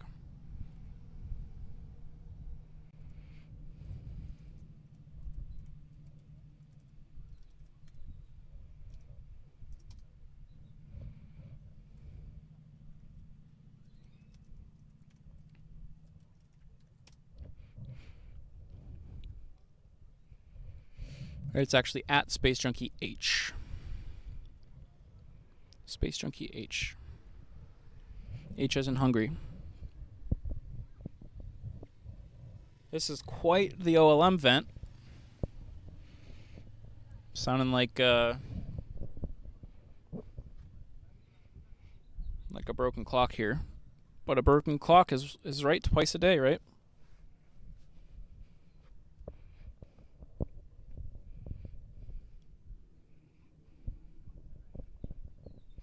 This is actually probably the most significant event that we've seen from the OLM yet. So let me jump in front.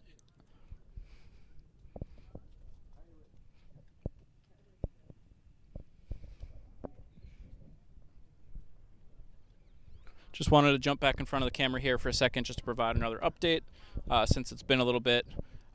We just keep seeing that vent turn on and turn off and turn off and turn off. I will say the vent that's happening right now is the biggest one of the day, so take that with a grain of salt. Whatever that means is whatever it means. But we could be, again, at a change of state where we may see some updates in the next few minutes. So hold tight, and hopefully we'll be getting there. Thanks for your patience.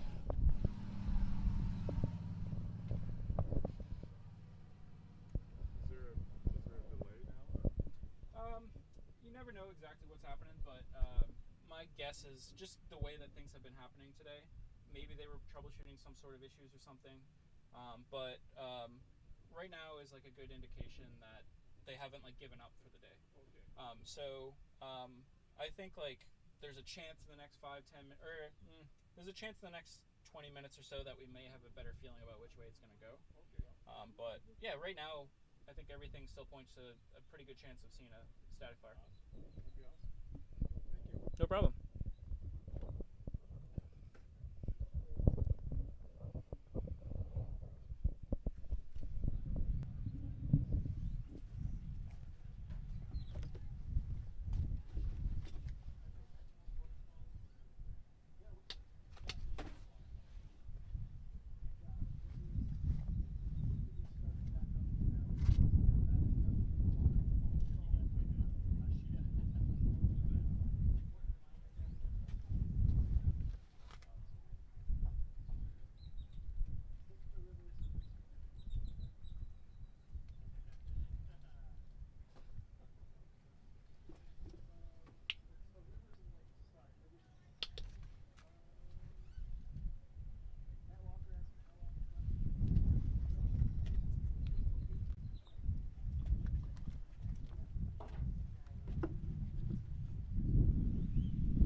That vent is going really, really well.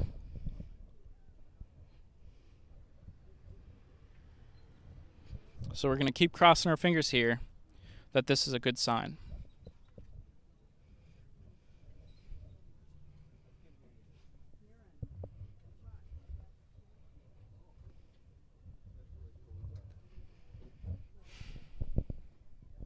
We're going to have a pirate ship driving through our scene here in just a moment.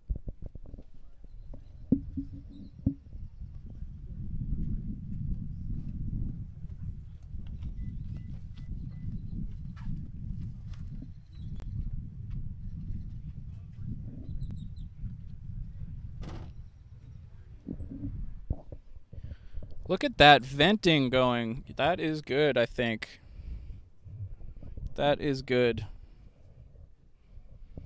And we're about to be passed by a pirate ship here. I do know that at some point, I'm just warning everybody here, right now. At some point, we're going to be streaming some sort of test from here at Isablanca Park. And the test is going to happen exactly when a boat passes in front of us. I know that's going to happen at some point, so I just want to warn everybody. But look at that venting going on from the bottom right hand of the orbital launch mount as the ship passes in front.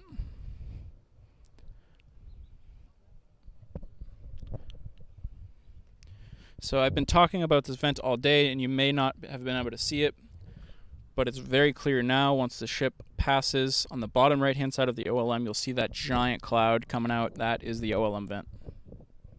And it's going pretty well.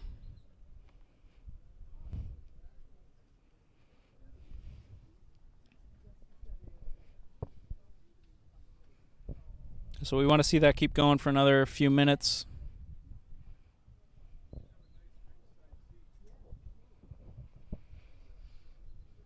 Then we want to see that shut off, and then we want to see some frost. And then when that happens, we are very, very happy.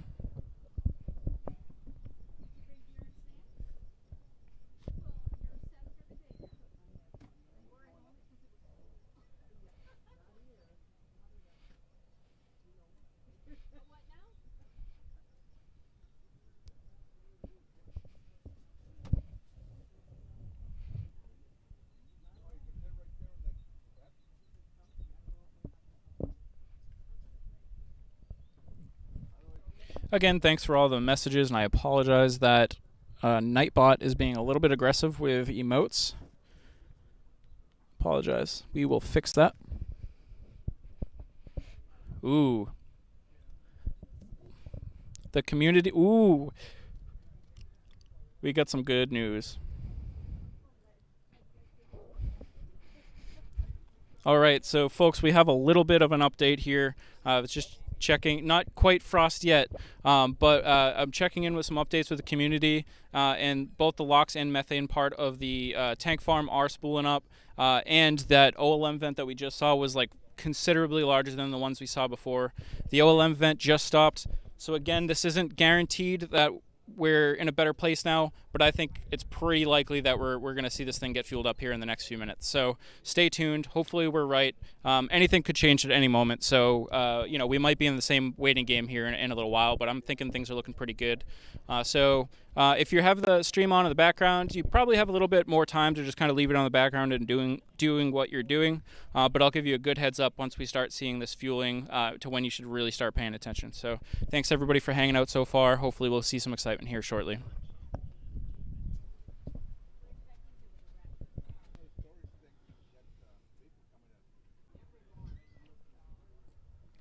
Sorry about that blip. We just had a network connection issue. I'll keep a close eye on that. But give me a 5x5 in chat. Let me know that you can hear me and see our stream. Again, I have a backup. In case we.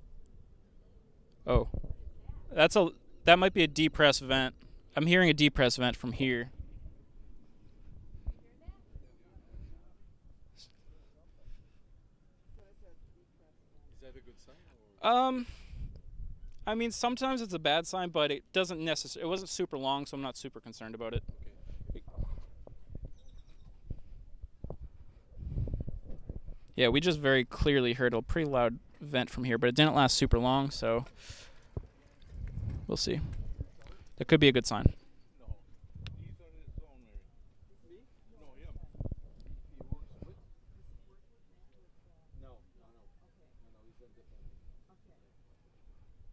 Look at all of that venting happening from the tank farm. That is great news. I really expect to see this thing get frosty soon. I think we're in a good direction here, folks. Again, don't forget at any point in time, SpaceX could see something that they don't like and they could pause, but I think we're heading in a good direction. That's not a bad sort of venting. More venting being heard from here.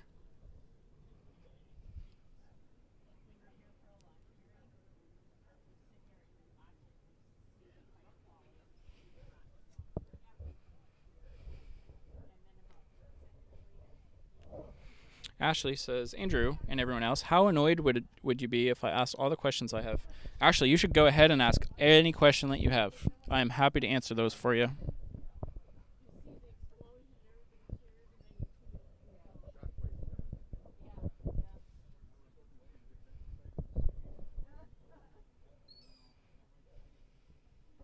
Hey, you lose your phone?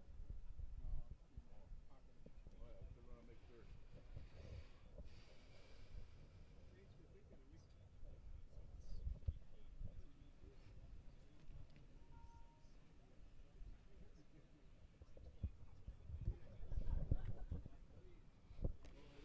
The sun is coming back out, which I'm not super happy with, but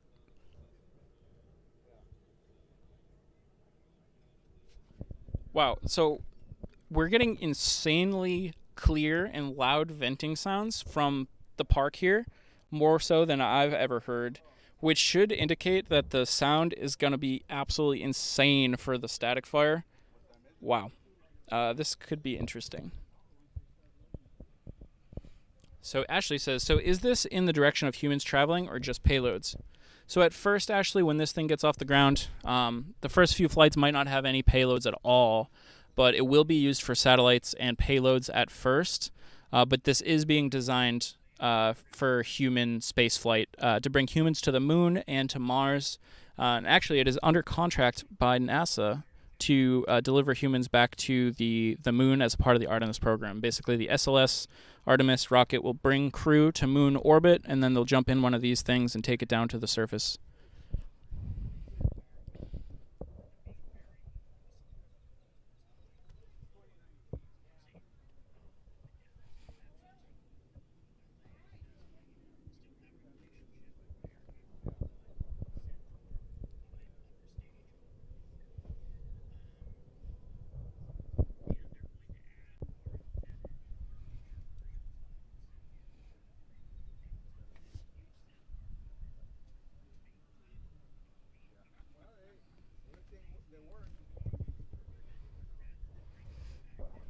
All right, we have a big update now. Folks, there is officially liquid oxygen in the bottom tank, so they are fueling the rocket. So now is the time to start paying attention if you've just had the stream on in the background.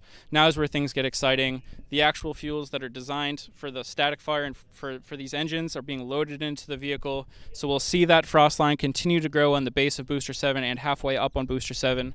Liquid oxygen on the bottom, methane on top. This is fantastic. This is exactly what we want to see. And just like I said a little while ago, this is just like the wet dress rehearsal when everybody was just about to give up. That's when they kick into high gear and get this thing going. Again, at any point, SpaceX could see something they don't like and could put in a hold or scrub, but we're going to have our fingers crossed that everything goes well and that we're actually going to see the static fire here today. The sometimes you can hear pretty well from Isla Blanca Park. Sometimes you can't hear really well from Isla Blanca Park, but I'll tell you right now, the venting that we're hearing from Starbase today is the loudest I've ever heard, which means that this static fire not only is going to be the loudest static fire just because of the sound quality right now, but also because we're going to be firing 33 engines over there. So this is going to be absolutely insane. So if you have this on in the background, now's the time to tune in. Things are about to get exciting.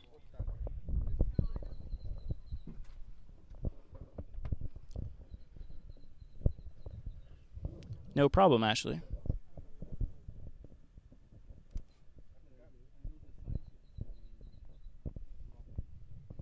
All right, since things are happening fast, I'm going to quickly run to the facilities and just take that 2-minute break. I will be back with you just a couple minutes. Don't worry, we're not going to miss anything. I will be right back.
Okay, folks, I am back.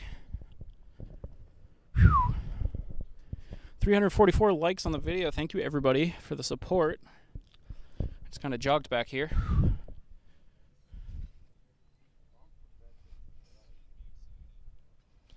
So we see some considerable color differentiation on the bottom of booster 7. That means that they got some good frost going on there. And the methane tank as well. You can see a dark stripe halfway up the booster and then a white stripe just above that. And that is a great indication that they're loading methane and liquid oxygen into the vehicle. So they just got to fuel this thing up. Then we're going to hopefully hear a notification from the community about a siren. And then we'll know when we're 10 minutes out. So we're getting close, folks. I don't know how long it'll take them to fuel this up, but it couldn't be too long. Ben Virgilio says, what's for lunch? Is the snack bar open? The snack bar is open, but I just got a couple sandwiches from HEB.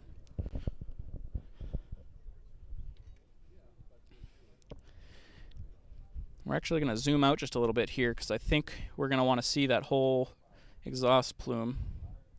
We're not going to go too far out, though. I think that's okay.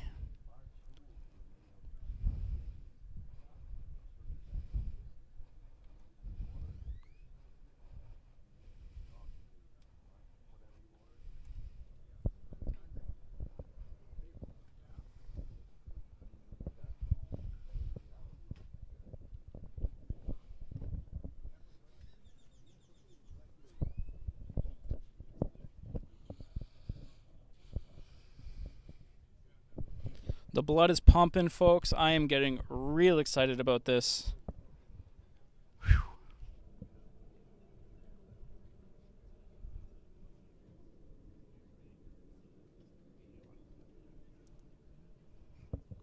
I'm hearing a large vent from the vehicle now. This is going to be insane. Oh, man. Shoe Monster says, I miss HEB. HEB is amazing. I'm going to start prepping another camera I have. Give me a moment here. I might block the camera for a second. Just stand by.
I am getting excited here.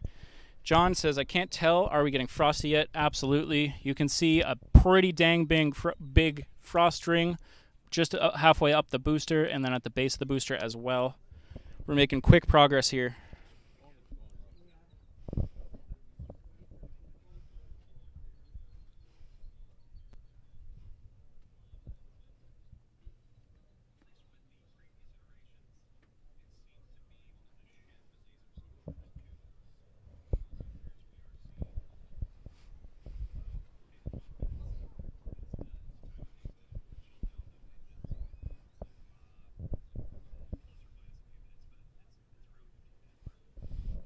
I hear Ernie is watching. Ernie, thanks for the message. Chicken salad sandwich sounds pretty dang good.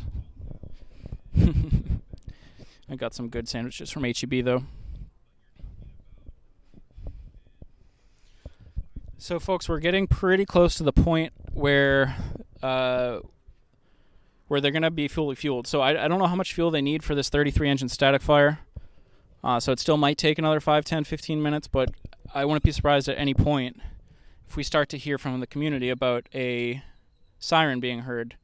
You know, at that point we have less than 10 minutes to go when we hear that siren. We're not there yet, but I don't think we're too far away either.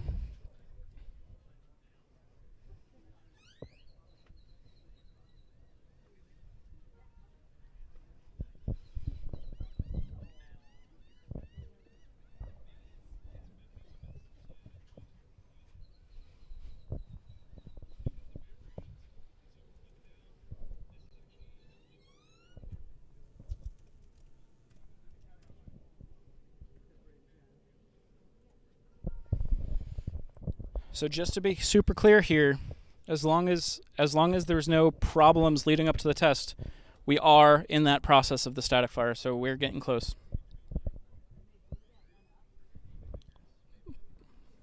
Blood is pumping.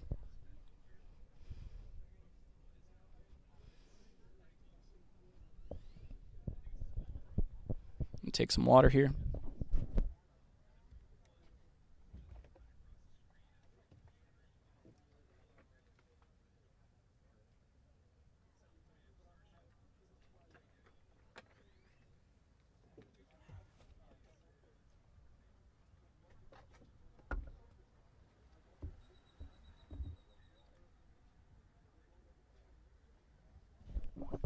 Thank you, Ashley. Appreciate that.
Boing Boing says, how long to static fire? We don't know exactly, but we're not far away. My guess is under a half hour, potentially under 20 minutes.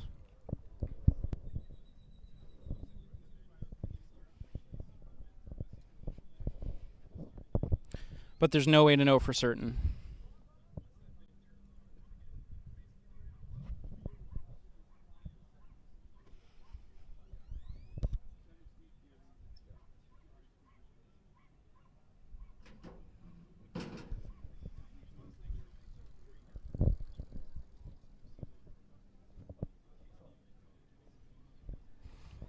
We're getting a nice and frosty booster 7 here.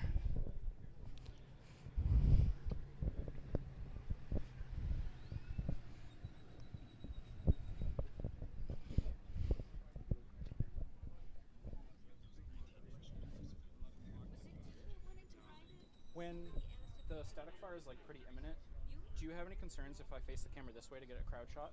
I don't know. Cool. Awesome. It'll probably be this one. Okay. So just this general area will be shown. I can move. Okay. Cool. I just want to make sure you don't mind being on the camera. Cool. All right, folks. When we get the static fire, we're going to try to get a crowd shot for you too. But it's not going to take up too much of the screen. Don't worry.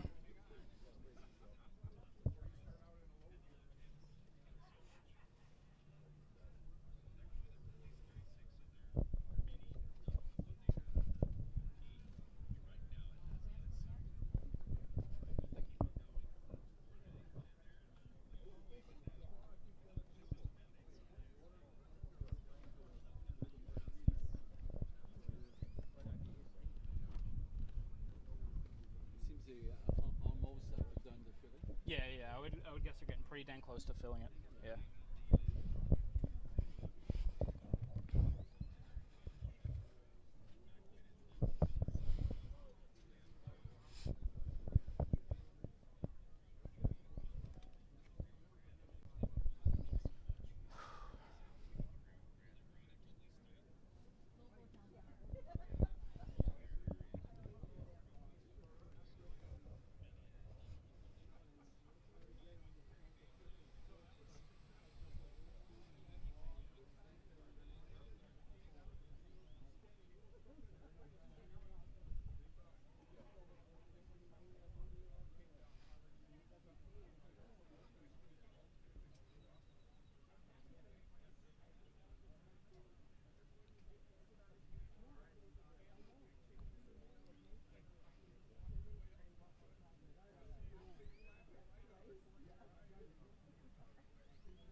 Thank you, Tybor. Thank you, Holly.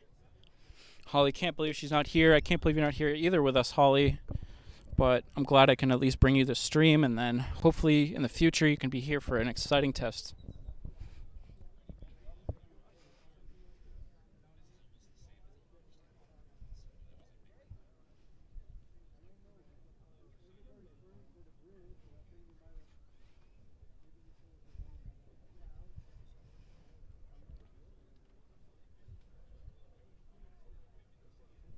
Holly says hoping to get on the road in the next 3 to 4 days. Okay, okay.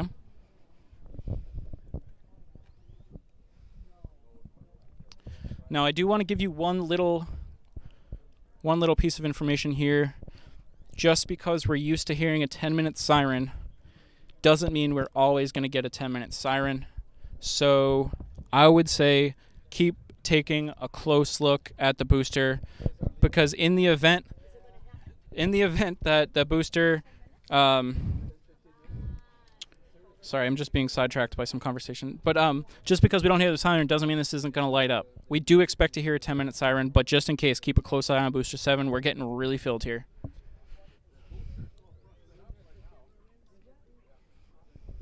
what are we going to see? You're going to see a big ball of fire and a huge sound coming out of it. We got shot. Okay, thank you.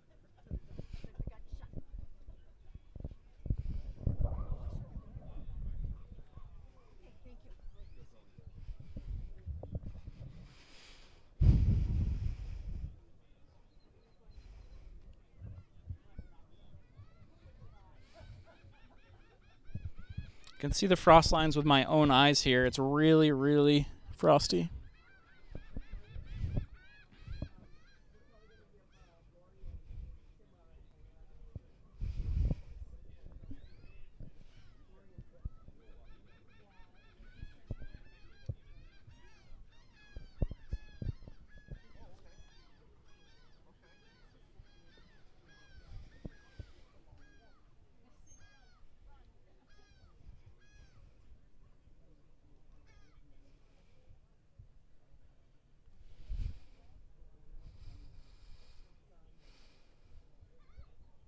I am excited and nervous, folks. I'm not going to lie.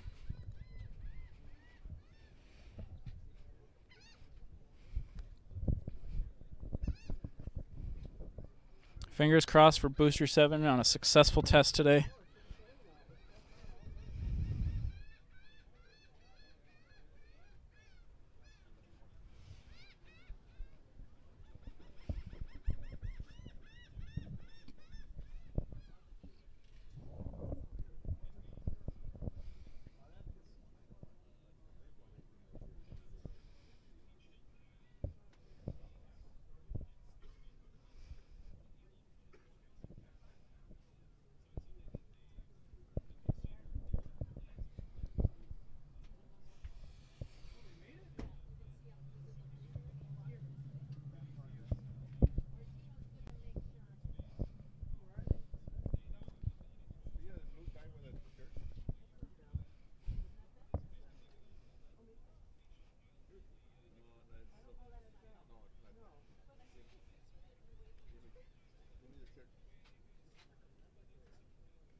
Yeah, this one's pretty much all folded up. It's probably the last 5 days.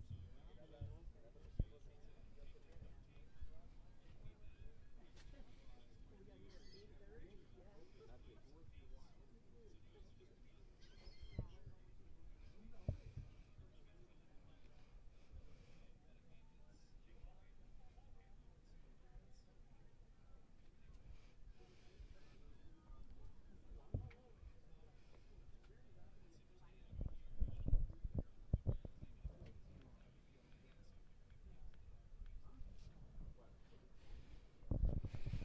Ooh, sounds like a fun adventure, Holly.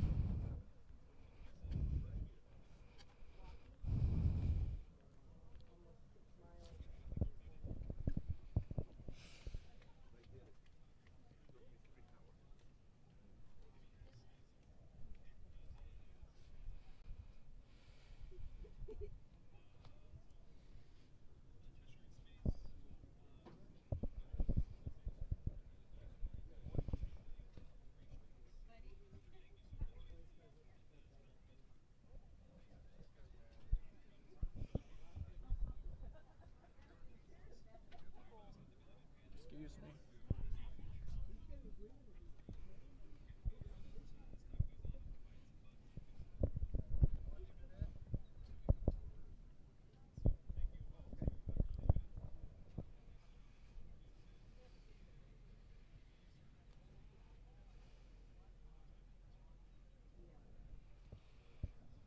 Sandor says, "Are we there yet? We're dang close, I'll tell you."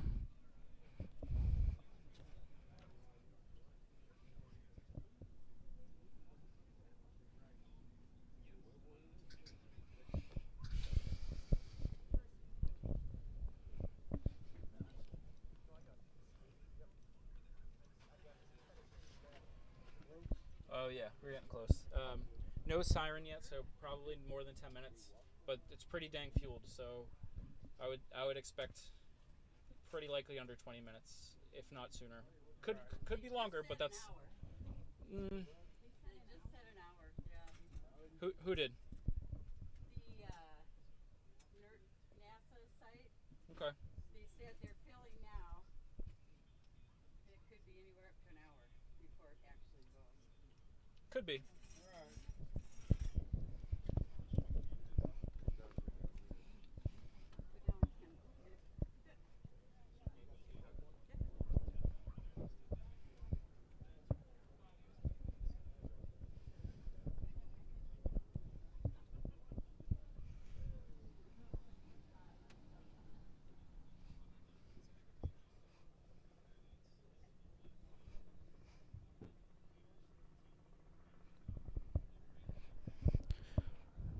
Folks, we have a helicopter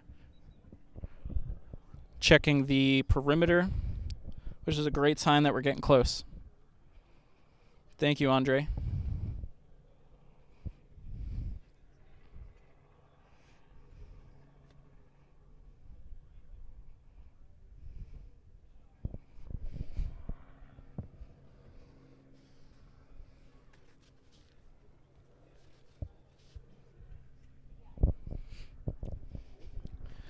So we have some folks that are hedging their bets a little bit more, thinking that 20 or 30 minutes could be a safer timeline.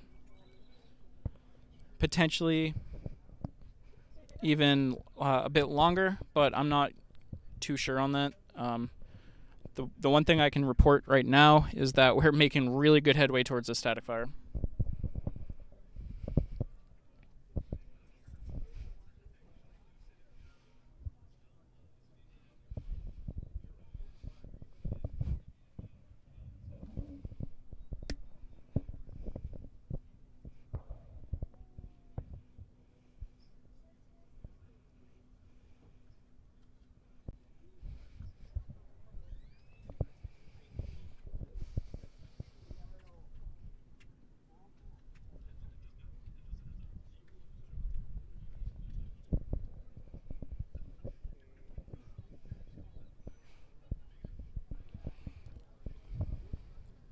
I'll put it this way.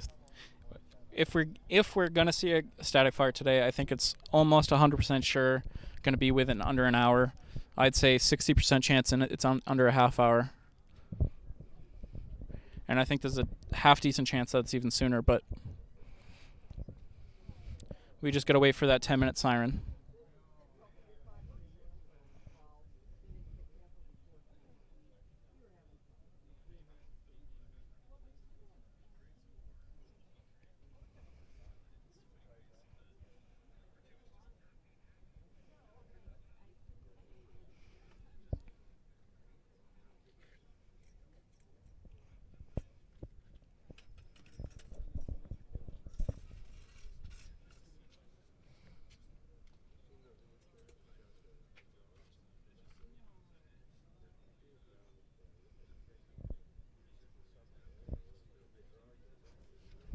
Is that a portable satellite feed? Yeah, so that's Starlink. I've Yeah. seen those on campers. I was Yeah. wondering what they were. Yep, and then that's a camera. Yeah.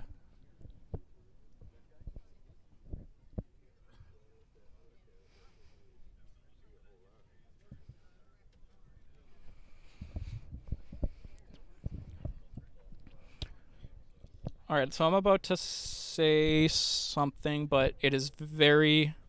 Don't take it with a grain of salt here. I do not believe that we've heard a siren, but there are a couple people saying that they did hear one. I don't think it's accurate. I don't think it is accurate that we've heard a siren, but just in case, keep a close eye on the booster in case we're imminent. But again, this could still be 10, 20, 30, 40 minutes away. Could be longer, but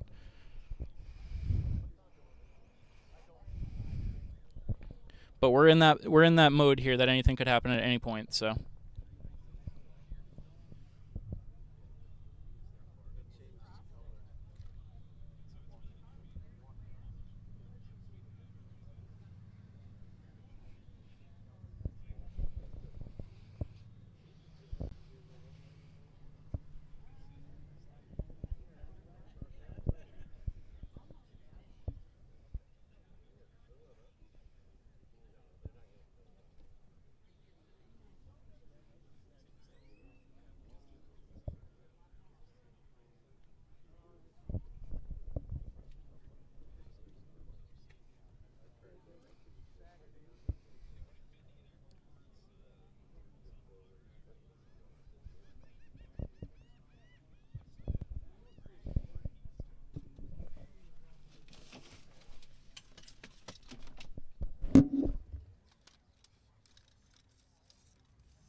I'd say the LOX tank is about halfway full.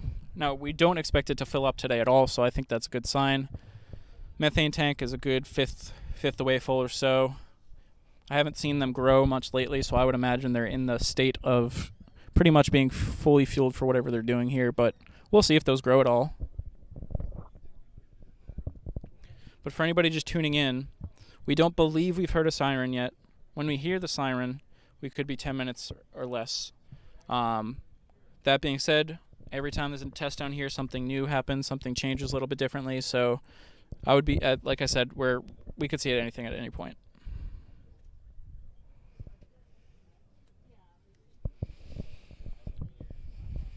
Make says I am scared. I'm not gonna lie to you, Make. I might be a little bit scared as well. But no, I think everything's gonna go really well here. I'm just really anticipating what this is gonna sound like and everything. I'm pretty dang excited. A little bit nervous, a little bit scared. I've been watching this booster being built for 9 months now, 10 months. I got some sort of emotional connection to this thing and Ship 24. I want to see these things get off the ground. I want them to be the vehicles that bring Starship into orbit for the first time, or at least a full stack flight attempt. So, yeah, I'm nervous for it.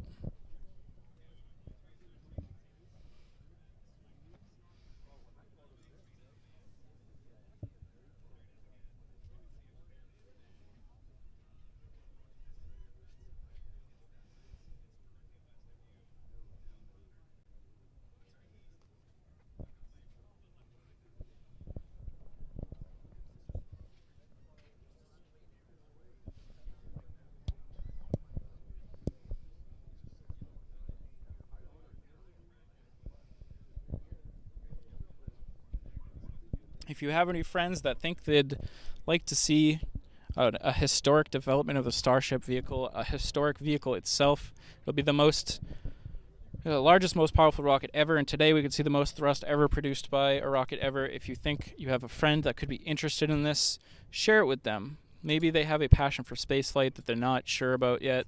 If they're technical-minded folks or scientific, send them a link and let them know what's happening here. Where you broadcasting to? YouTube. Oh. Yeah. Which one? Rocket Future. There's sure a lot of them. I had trouble trying to find it when I got down here to where we were watching it on our balcony, and Yeah. finally found it. Well, that's good.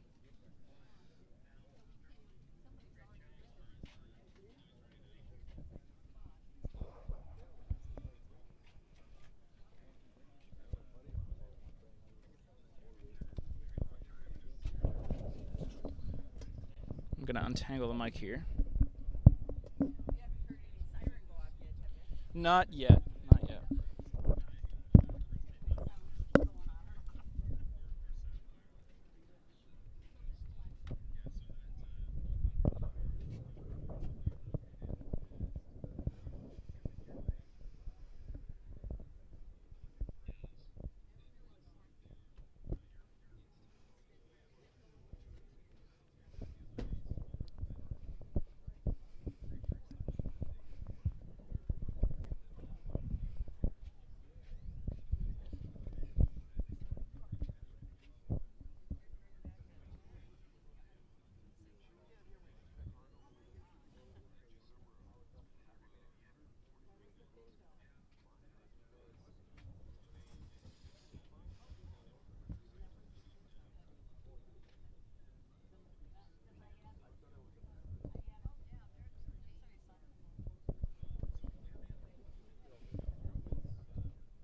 When we do get a notification on that siren, I will hop in front of the camera and give everybody an update, and then we'll go into a full screen of the rocket again, so you have a nice big view of the static fire. There will be a view of the crowd in the corner, which should be cool.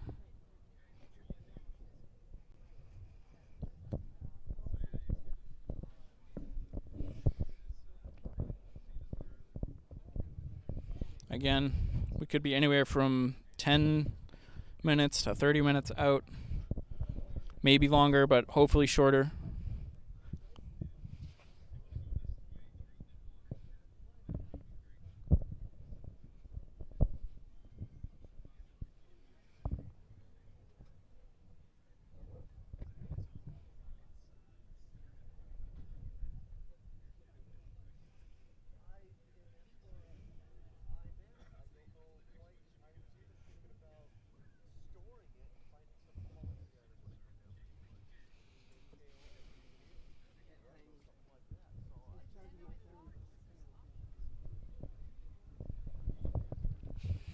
Now our fingers are crossed here that if the static fire goes well, that all of the ground support equipment is handling it and not damaged too much. We might expect to see some concrete get blown up from underneath the pad, but hopefully we won't see much damage otherwise. But again, this could be the most thrust produced by any rocket ever at any time.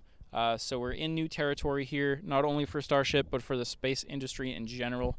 So fingers are crossed. I think this is going to go well, but this is a groundbreaking test, so we have to keep that in mind. Definitely history.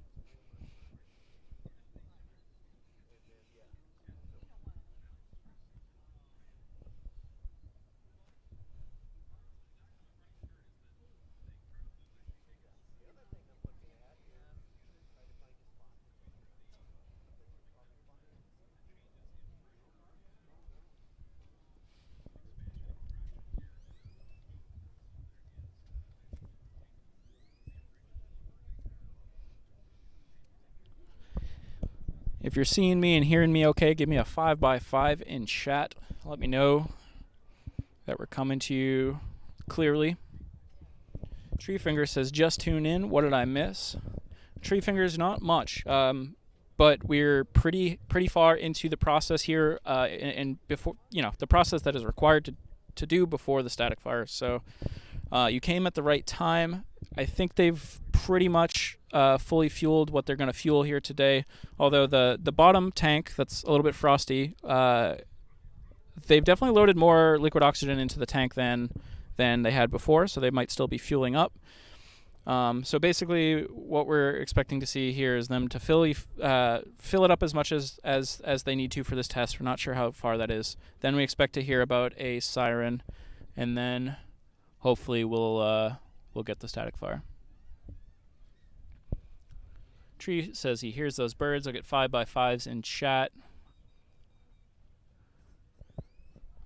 And Tree says he remembers these birds too.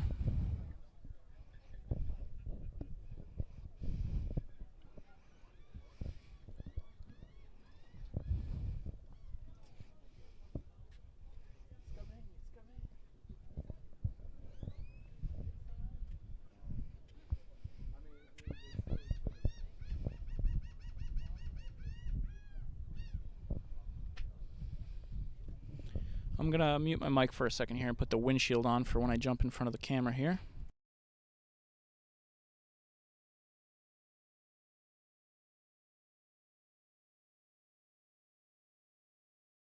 All right.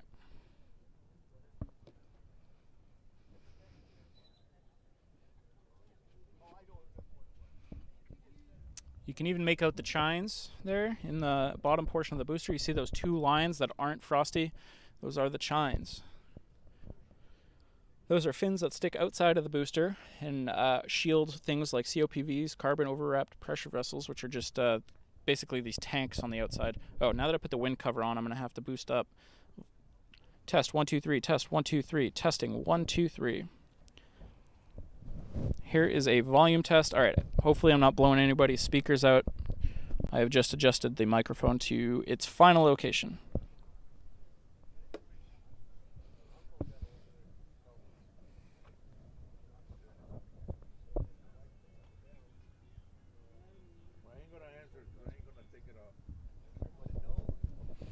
Robert says 5x5 from Canada. Thank you, Robert.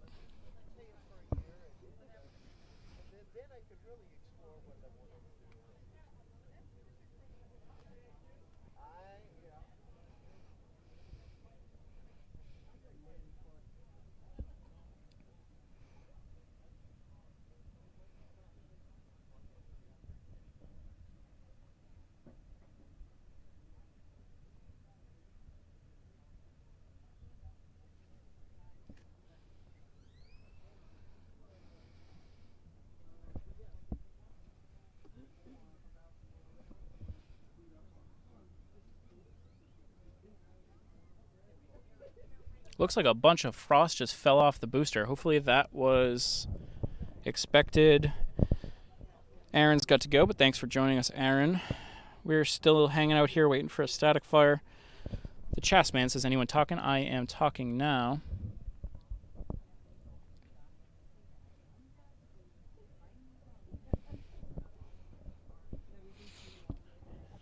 Andrew says, did the engines fire? Not yet, but we're getting closer and closer every minute here.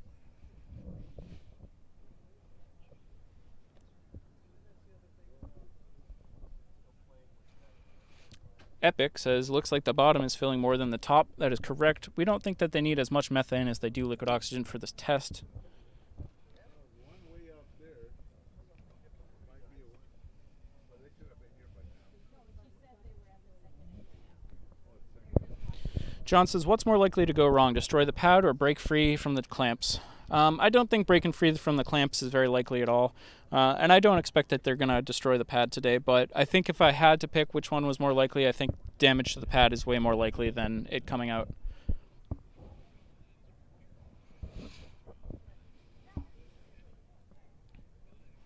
Andres says, no fire yet, still pumping the oxygen for ballast. Very true.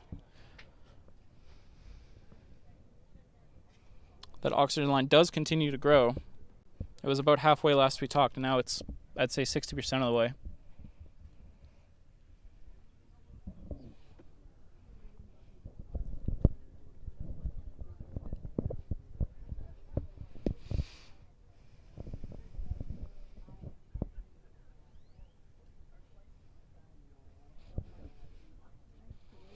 Andrews is excited, and so am I.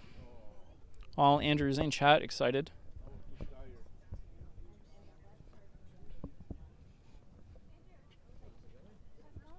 Good. It's getting pretty dang close. Hopefully see something in the next, I don't know, 10 to 40 minutes. Really? Yeah. All right, I'm going to jump. That was perfect timing. We got lunch. We came back. Nice. Woo! Perfect time. Moved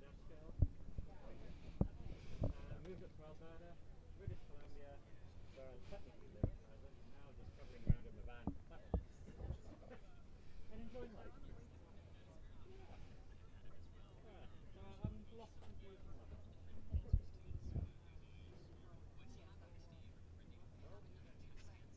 Nice. Both are wonderful.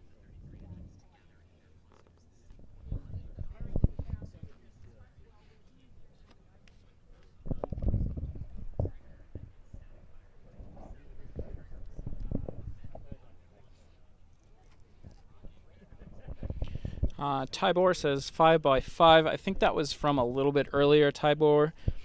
If you're just hearing that now, make sure you hit that little live button, scrub forward on the video to make sure you're caught up. Though if you are behind, you won't hear this for a little while, but you might be a little bit behind on the feed. I just want this thing to go. I'm ready for it, guys. Hey, everybody. Folks. Tree says, who was I talking to? Did I give them my card? I did not give them my card, but it's okay. That is my friend Stacy. Stacy knows how to find me at all times.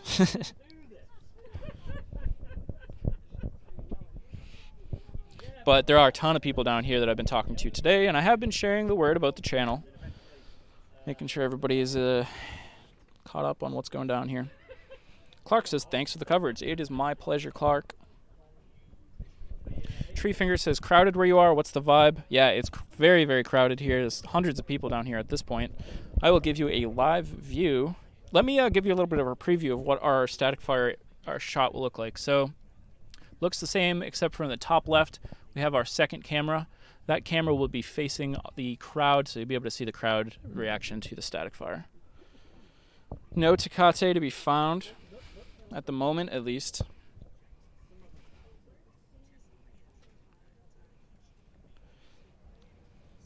You're going to see me for a second when I switch these cameras.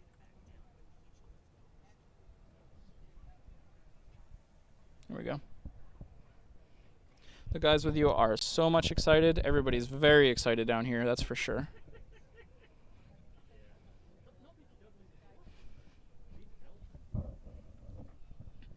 Yeah, so I'll move that top left camera. Let me see if I can fix the exposure on that a little bit. I'm not sure if I can, but I will try.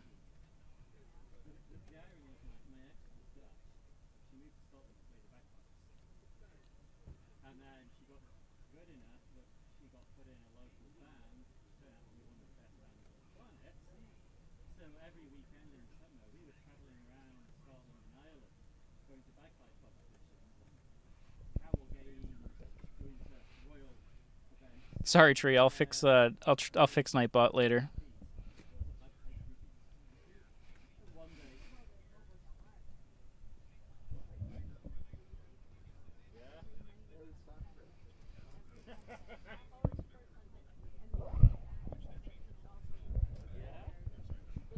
And just a quick update, folks, if you're just joining us. It's been quite an interesting countdown to the test today. If you've been following for a while today, it's been back and forth about how it was looking for a test. So right now things are looking great. They continue to load liquid oxygen into the bottom of booster 7, so that frost line continues to grow.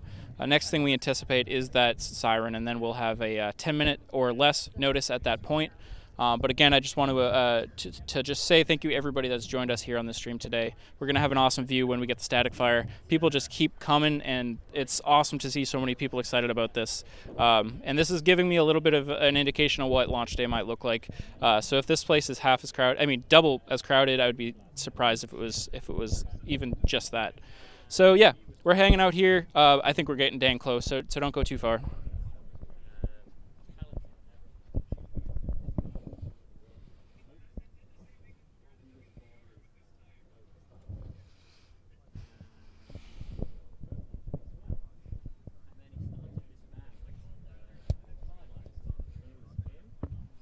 Wow, that frost line on the LOX tank is, I'd say, 75 to 80% there. Maybe 75.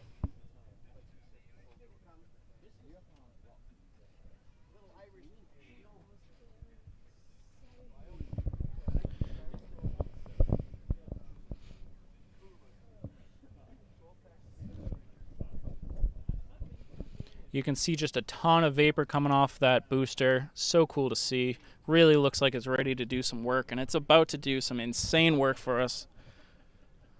George says one of the battles the American warriors fought nearby a month ago, or a month after the treaty signed it. Oh, that's it. That's interesting, George. Huh. That's cool.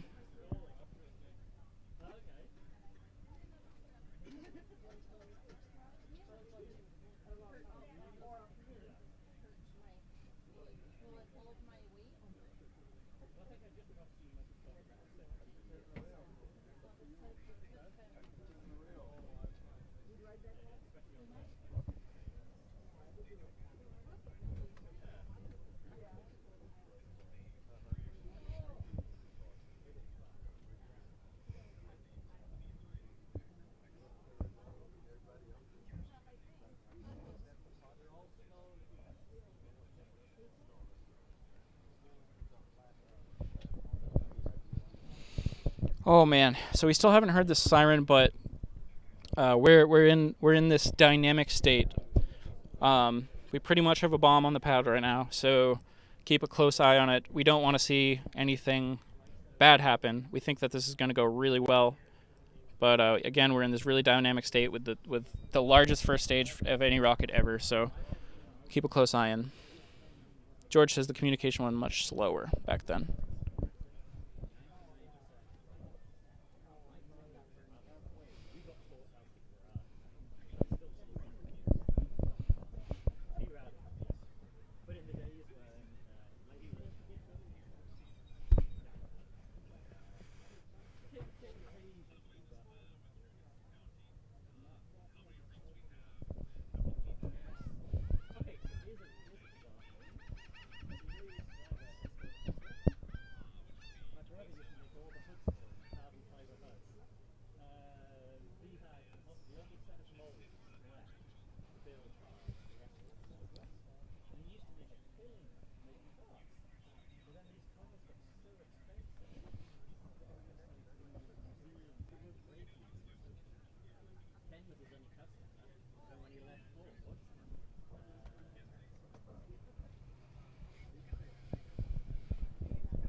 So it seems like a lot of people are estimating that the T0 today could be 3 o'clock Central, which does seem to line up. If so, we would expect to hear that siren pretty soon, within the next couple of minutes, next few minutes.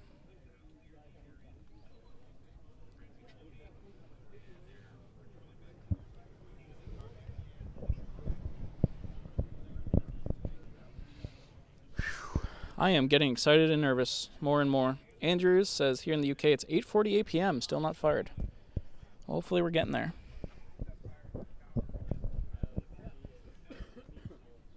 I'll take a sip of water.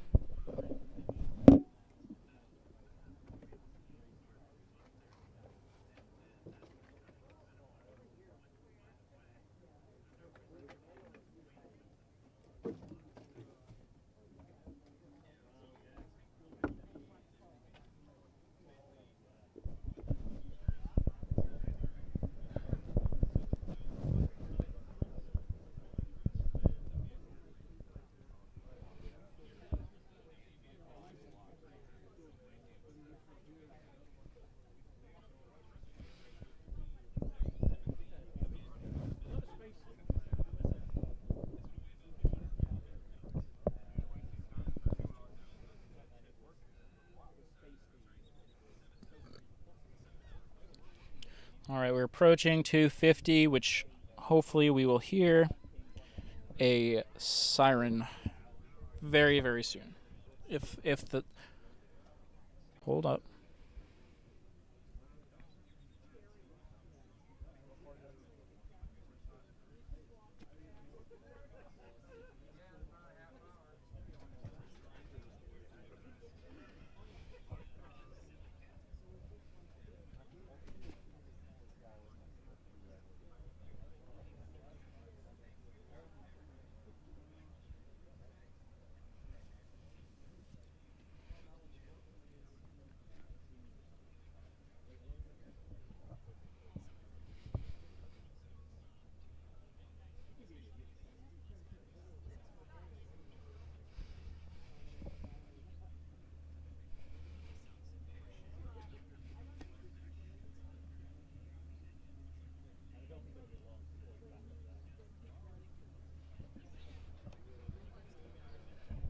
Make says siren. Where'd you hear that?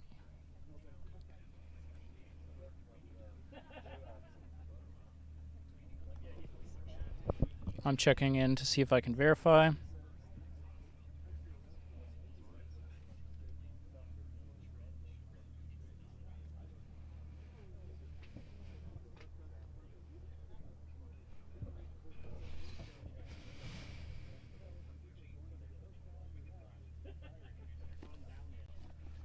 I'm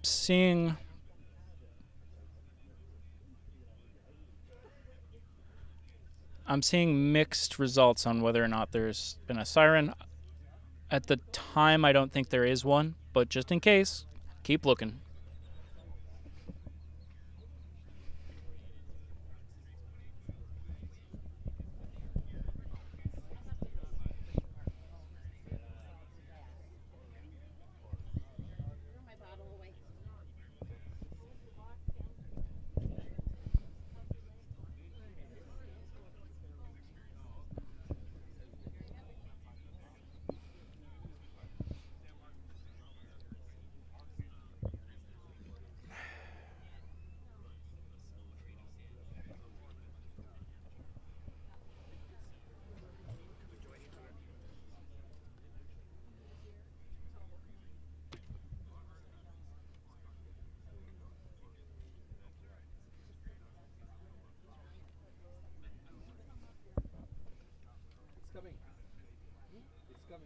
It's coming. But it feels like we've been saying that so long. I just couldn't be bothered saying it anymore. Yeah, I'm tired of it. They'd actually set a deadline to leave of 10 days away. So if they hadn't done the static fire in the next 10 days, I was going to leave. okay. But fingers crossed today. I mean, so far it's looking good. Yeah, it's looking nice and wide.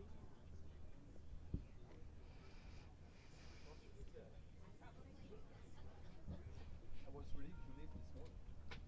See? Yesterday I said, okay, I'm leaving. That LOX is still rising. I think we're at 85, 90% of the way up there on the LOX. We're doing a static fire. My timing was good. Again, we don't know the reliability of the siren situation, so keep a very close eye on booster 7. I do expect that we'll have a 10 minutes heads up, but realistically this thing could fire at any moment, so just keep an eye on it. Houston, New Orleans. Go ahead. Okay. Go back and see some friends. Yeah. What the hell? Yeah, I'm thinking Houston. I know somebody there. After that, Louisiana. Andrews says, hopefully it will siren soon. I agree, I hope so. I went often for vessel. Yeah. It's not a biggie if I don't go. If you're into art at all. If you're into art at all. Art? Art, yeah. A bit, yeah. There's some amazing galleries. Okay. I think it's called the Museum of Fine Arts. Are there SPMTs under S24? I think they got it off the SPMTs, but S24 is currently in the Rocket Garden. I kind of forget whether this SPMT is under it or not. And there's a sculpture garden outside. Again, I'm seeing very mixed comms about whether there's been a siren or not. It's So, folks, just keep an eye. I know I'm repeating myself here, but just keep an eye on things. We'll have to see here. I love the one at San Francisco. I thought it was really a nice one. Steven says, has the siren sounded? There's mixed reports of whether or not there has been a siren. So we're in this moment where we could see a static fire at any time. But I truly don't think it has sirened yet. Sounded yet is the word I was looking for. Lots of small terrace. That's how you coffee plates. Yeah, really nice. the lady I lived with in coffee shops in Paris. Yeah. Especially the Art Deco ones. Just the architecture is just alien. Yeah. But then Montreal has some really nice architecture. Please wait, the best architecture I've seen in Canada so far is Montreal.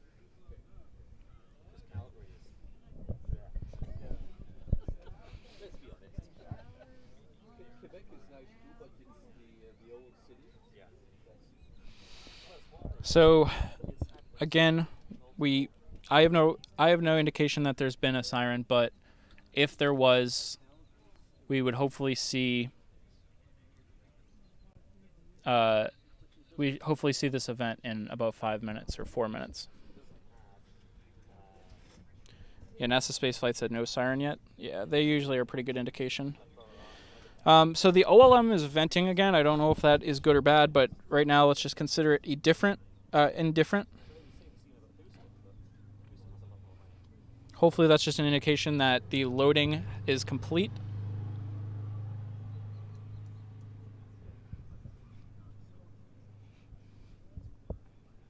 There's also a space center in Yes, I spent a few days there. Yeah.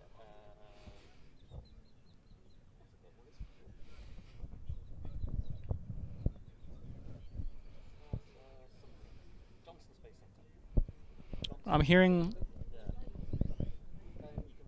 Okay, so this should be a good sign then. LOX tank should be pretty much full. The reason why we could see that OLM vent is because they could be fully fueled. So that could be a good sign. So no indication of that being a bad sign. It's like a Falcon 9. Very good.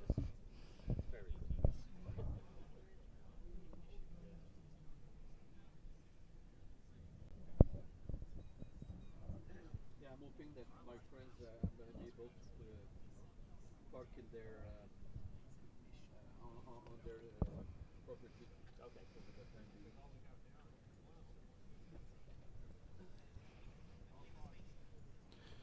Let's keep a close eye on that booster over the next 3 minutes. Whew. I am so ready for this thing.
So we don't believe we are under 10 minutes yet, but just in case people are wrong, we're just about 1 minute away from 3 o'clock.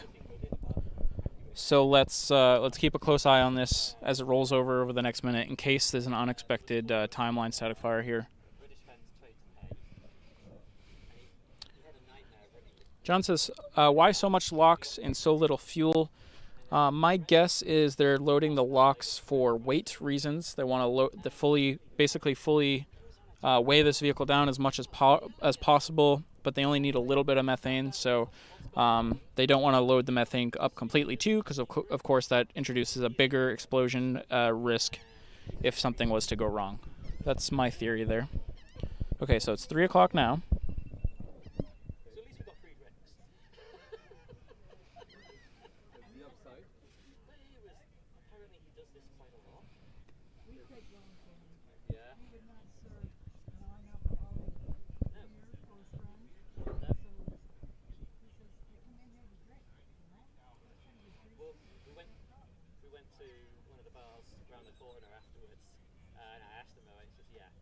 Customers we don't let drink here, they go to Harry's.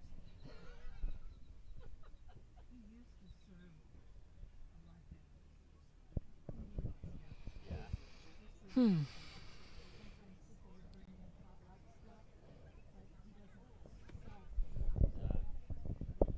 And even his son was not going white. His son was shocked at his dad. What a thing. It was a lot of fun when we started chatting to him. We had a really good few conversations because when we arrived, we're the only people at the bar. We had a lot of fun talking to him, and then random tirade.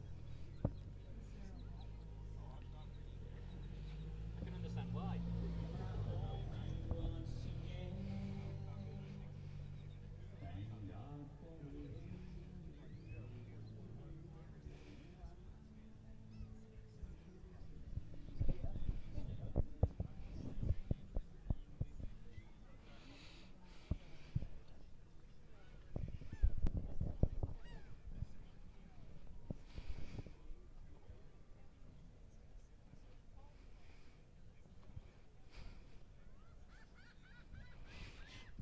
Folks, there is an Elon tweet. Elon has said that they are attempting a Starship 33 engine static fire today. So that is a good indication that we're still impending for this test here.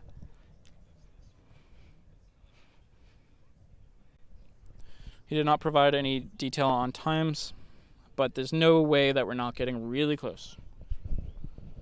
They don't want to leave this thing fully fueled for too long, I would imagine. The LOX, at least, you know.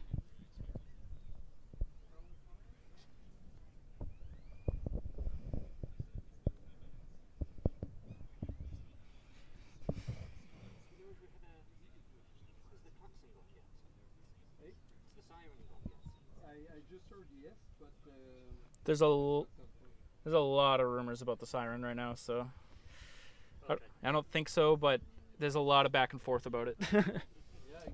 So we're not sure. DJ SJR says little glitchy freezes occurring in the broadcast. Thank you for the heads up. Let me know over the next few minutes if that continues. If it does, I'll switch over to Starlink. Let me know if you continue to see dropouts.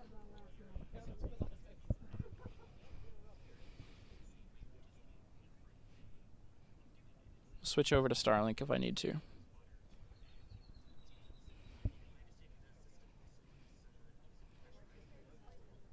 They're filling up all the oxygen tanks. Android? It just says welcome to inbox.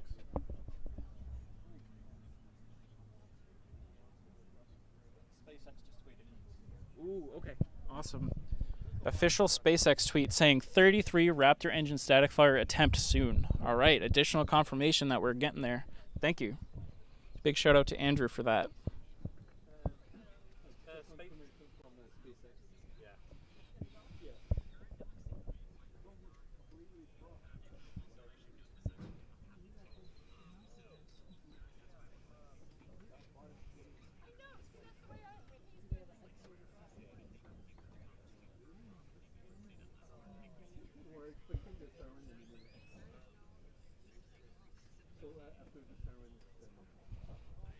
I like that, Andres. Elon said that as soon as Rocket Future reaches 400 likes, they'll start the fire.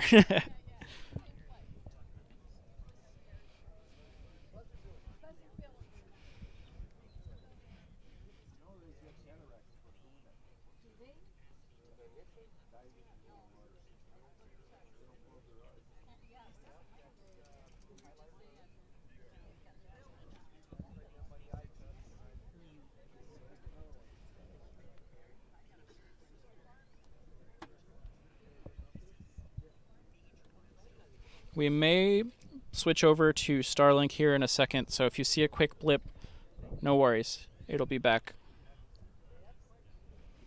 But yeah, stand by. We're going to switch over to Starlink just to make sure we have a stable connection.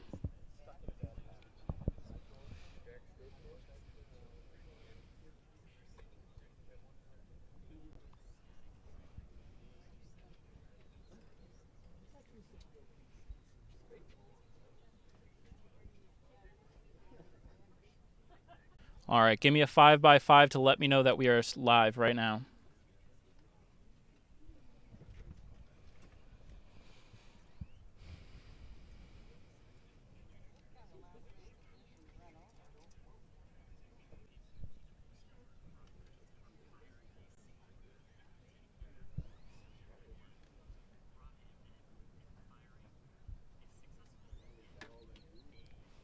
All right, I know I just dropped out again, but I think it was because the hotspot tried to take over the stream again. So hopefully we are good now. Hopefully we are good now. Okay, let me get an update for everybody.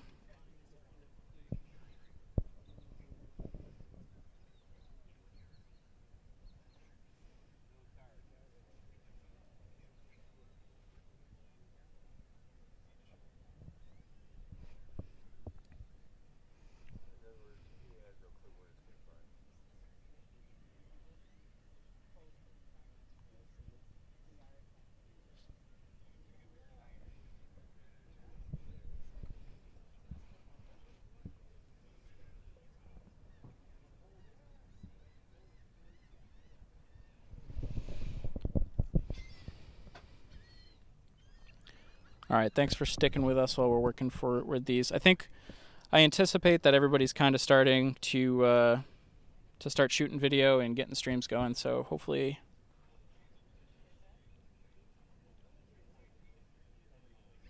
we'll be able to keep this up here.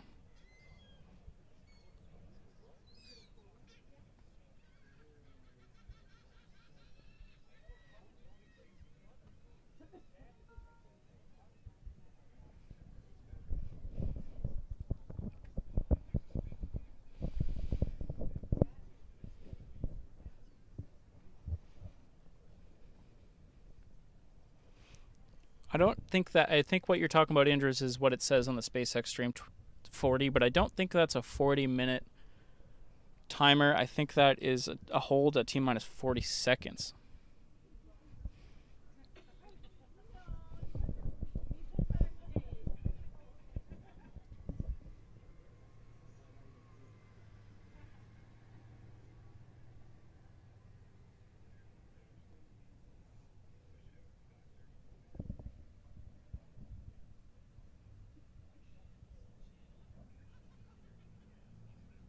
If anybody is watching the SpaceX stream, let me know if there is an announcer or anything, just so I can keep it in my ear so we have updates.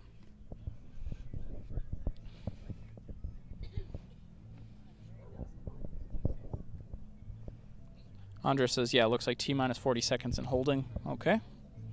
Very good.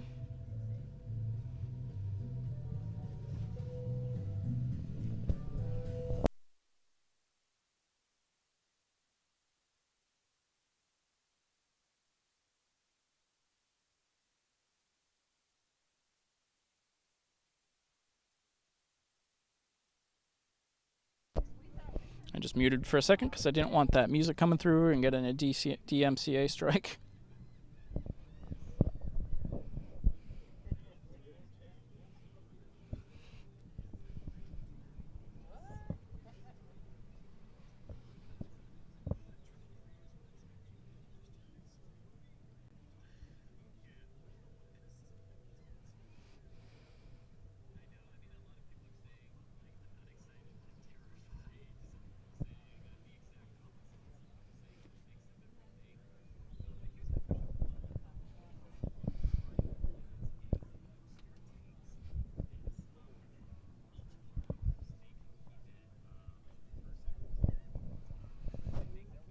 I am so ready for this thing. Let's go, SpaceX. Let's get this thing going.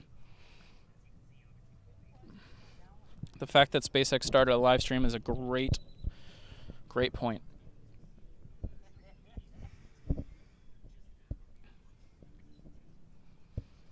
We got a full tank of liquid oxygen and a little bit of methane as well.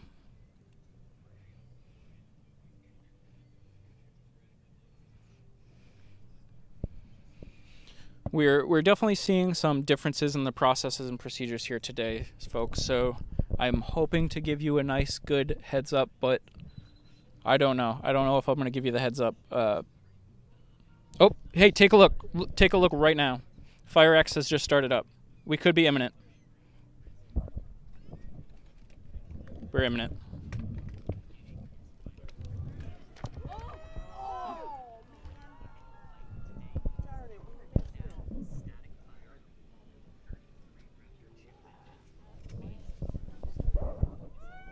Short.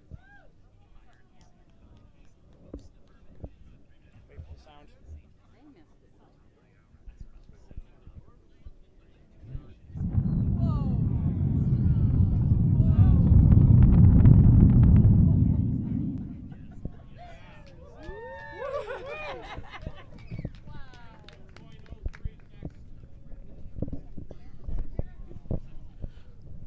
That's not normal, right? That looked long enough to me. It looked okay. Folks, look at that.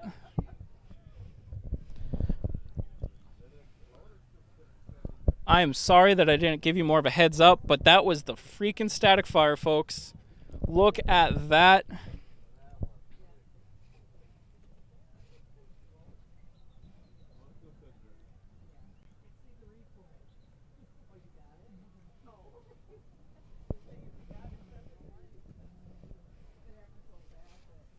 That was loud, folks. That was awesome.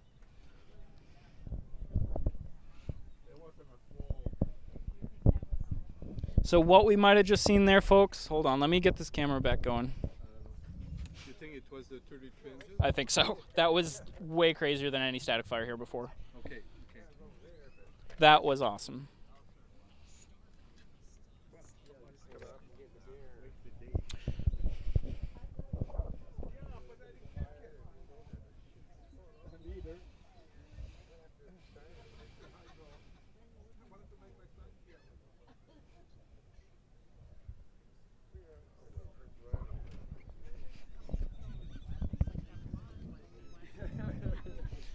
All right, folks, like I was saying, everything looked a little bit different as far as processes and procedures today. So that was kind of unexpected at that time, but that was cool. That was definitely the loudest static fire I've heard here by far. That was really, really amazing. Booster 7 is still standing. The tower is still standing. Orbital launch mount still looks like it's in good shape. It looks a little bit fried, but that's expected. And look at that. Absolutely beautiful. So if everything goes well, if they look at the data and they say that this test went well, then we could be starting to hear about dates for a launch attempt here pretty dang soon. So we're gonna keep our cameras on Booster 7 for a little bit here just to make sure everything is safe and good. But if you have any questions, please feel free to drop those in the chat. Historic moment for Starbase, for Starship, for the space program in general. Potentially just saw the most thrusts ever produced by any rocket ever. We're hearing some loud venting right now, indicating a depressurization of Booster 7. That's to be expected. That was sick.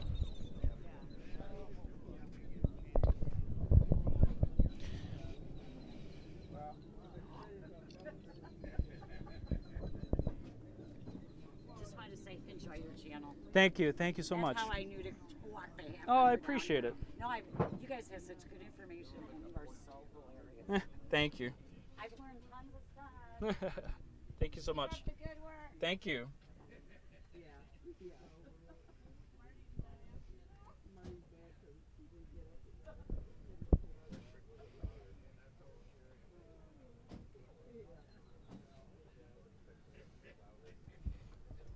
Billy says he can't hear anything. Can we get some confirmation that we had audio? And could you guys let me know if you heard the static fire?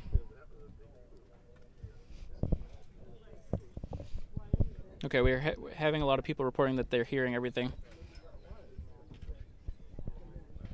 So SpaceX just tweeted that that was the full duration that they expected to have. So that is great news. Full duration of the test. Obviously not full duration for a launch, but they got to the point that they needed to get to. So now they have to look at the data. That was awesome. Makes us what a milestone. I agree. That was amazing. Wow.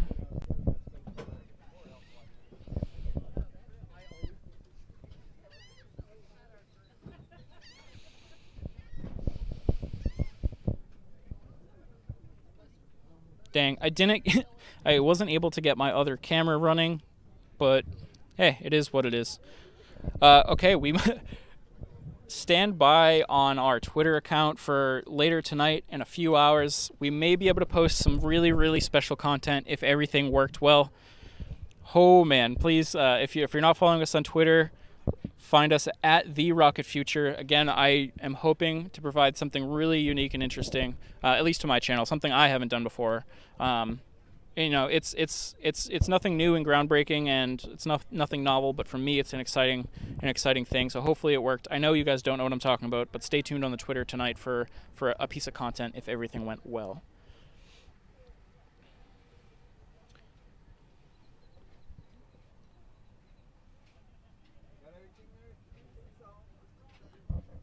George Myers, if you saw nothing, you might need to rewind a little bit because that was pretty apparent. So everything is looking great over there at Starbase. I don't see the fires that we've seen historically. We haven't seen any fires since FireX was installed, I believe.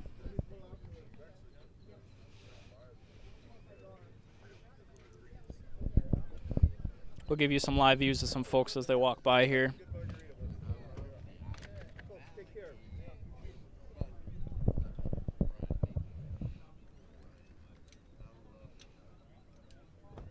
There's a lot of people down here today.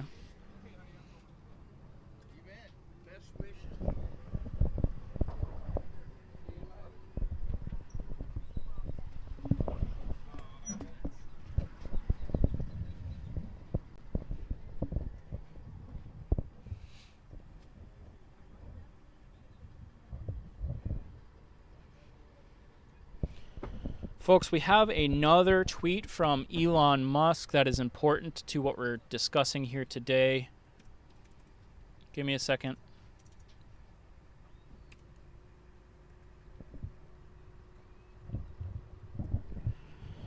All right, Elon Musk says, team turned off one engine just before start and one stopped itself. So 31 engines fired overall, but still enough engines to reach orbit. That is directly from Elon. So that is an interesting note for us to consider. So it wasn't the full 33 engine static fire, but it was 31. And he said it was still capable of making it to orbit. So that begs the question, are they going to have to do more testing before orbital, or are they going to go right for it? SpaceX has been really open about the progress of Starship in the last month or so.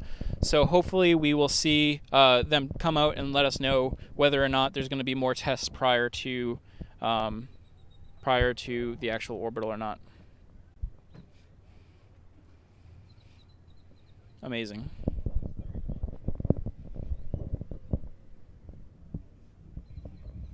Epic says duration was shorter than I expected. I honestly think it might have been a little bit longer than I expected.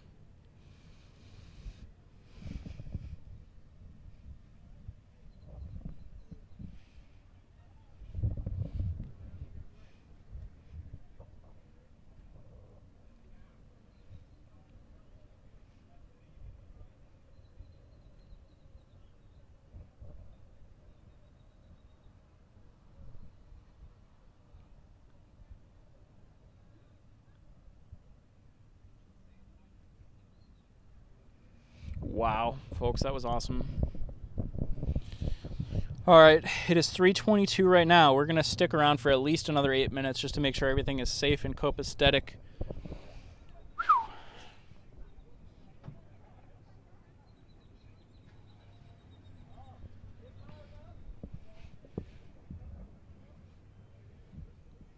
Pollard says, wow, Andrew, thank you for streaming. It was awesome. It's my pleasure. Andrew Actual says, yo, hit that like button, guys. Support Rocket Future. Thank you, Andrew. I do appreciate any support we get. Oh, we get a replay. Let me give you all a replay here. Folks, stick around for just a second. My friend just sent me the clip so I can show that here on stream so we can get a replay of the static fire.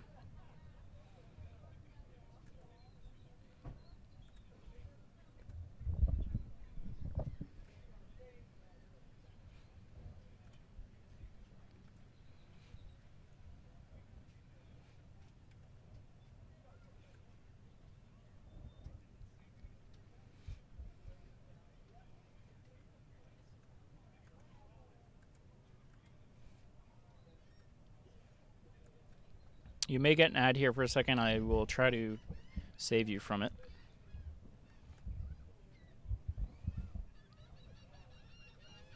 Oh, no ad. Here is the replay of the static fire. Wow, look at that.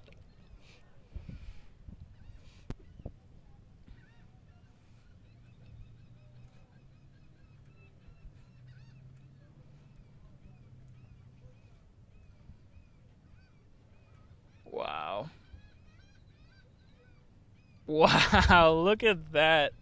That is insane. I honestly didn't take a moment to really get it in. My friend Stacy's coming over here. How's it going? That was exciting. So cool. It was loud. Are you gonna interview my elbow? If you want to. Where's Andrew? The other Andrew. He was sitting here, so Well, that was pretty cool. yeah. I wanted Big test. more. Yeah, me and too. I was like, okay. Whoa! Like, I know it's coming. First, I had earplugs in. Oh, it wasn't. Luckily, it wasn't that loud, which is a good sign because that means people on the island can be a little bit more confident that it won't be super blowing out everything. But Right. when it actually launches, it will be a little bit louder because It'll it'll take angle longer. and Yeah. That's super cool. yeah. That's very good. I gave up. Yeah, fair enough. It happens. It happens. I gave up. I'm like, I'm over it. Where's my friend? I don't know. Where's my friend go? Because I'm thinking the beach won't be closed tomorrow.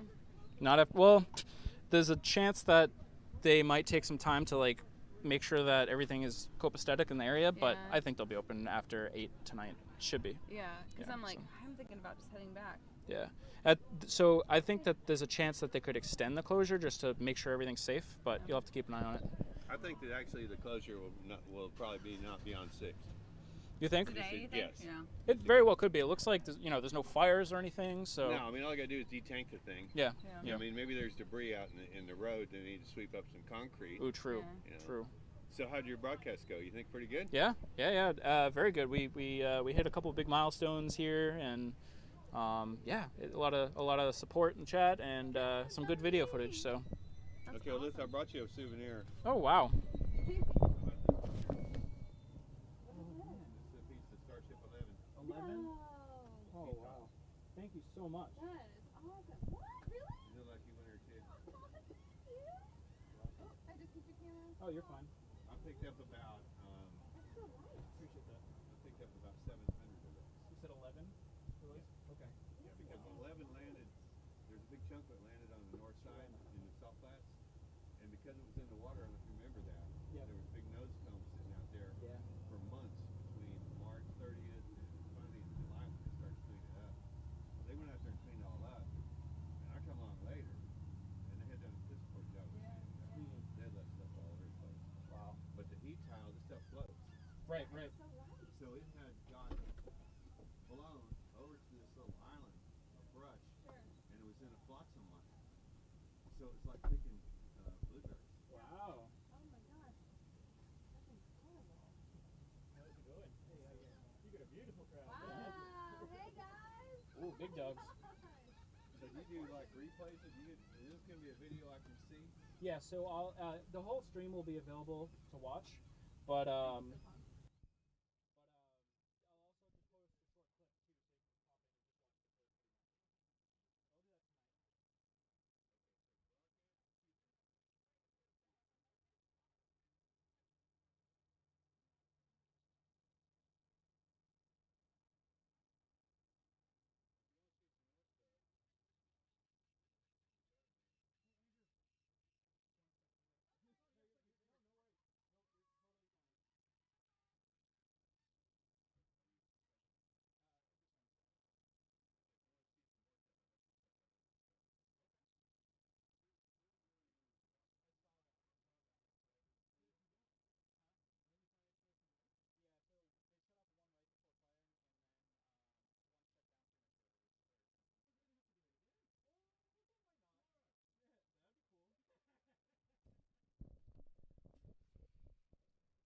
All right, folks, I'm going to be back in just a few minutes to wrap things up. I'll keep live shots here. I'll wrap things up with an outro in just a few minutes, but give me a second.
All right, folks.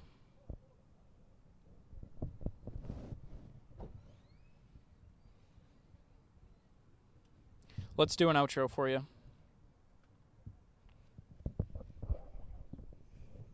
we get famous again? Yeah?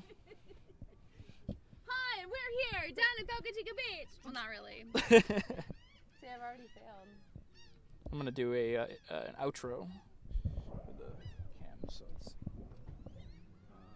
Both cams are live.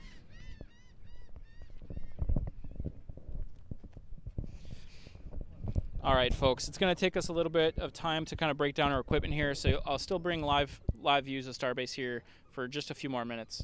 But if you're just joining, we saw an amazing 31 engine static fire today. A couple engines didn't go as planned, but it was absolutely amazing. It was beautiful from here. It was so loud and so impressive, and a really, really, really good step forward towards orbital launch of Starship for the first time ever. Of course, SpaceX is going to need to look at the data that came back from the performance of the engines, and also to make sure Booster 7 is still in good shape for an orbital launch attempt. So we'll have to wait and hear about those things. But this has been a fantastic stream. I really appreciate all the support. I just saw somebody in chat asking what was the ETA for the static fire, and it was probably 10, 15, 20 minutes ago, somewhere in that area. I'll be posting replays on my Twitter and on the YouTube. You'll be able to watch this as a live feed rerun, but also you'll be able to watch it as I'll post like a 1-minute clip about the static fire and everything. So hopefully that'll be up tonight or tomorrow. If you're new to the channel, I just did an interview with Tim Dodd, the Everyday Astronaut. I posted that last night. So if you need a little bit more content to fill your space fix, then go check that out. That's up on the channel live now. all the support is really appreciated, whether you're just here watching, chatting, liking, subscribing, anything like that. We also have a Patreon where we send you physical postcards from Starbase once a month. For anybody who is signed up, the January postcards should be going out. I usually do it the first week of the month following. So January postcards are going out with some art or some photography from Starbase and some cool information on the back. So that's all I got. I'm going to leave you with live views for a few minutes here while I start to break everything down. But like really, this was a great stream to hit 1,000 subscribers on. Like that just worked out so well. Like what an amazing day here today. So stay tuned. We're going to have so much more here on the channel in coming days, weeks, and months. So we really appreciate you being here. So thank you so much. We'll see you next time. My name is Andrew, and peace out.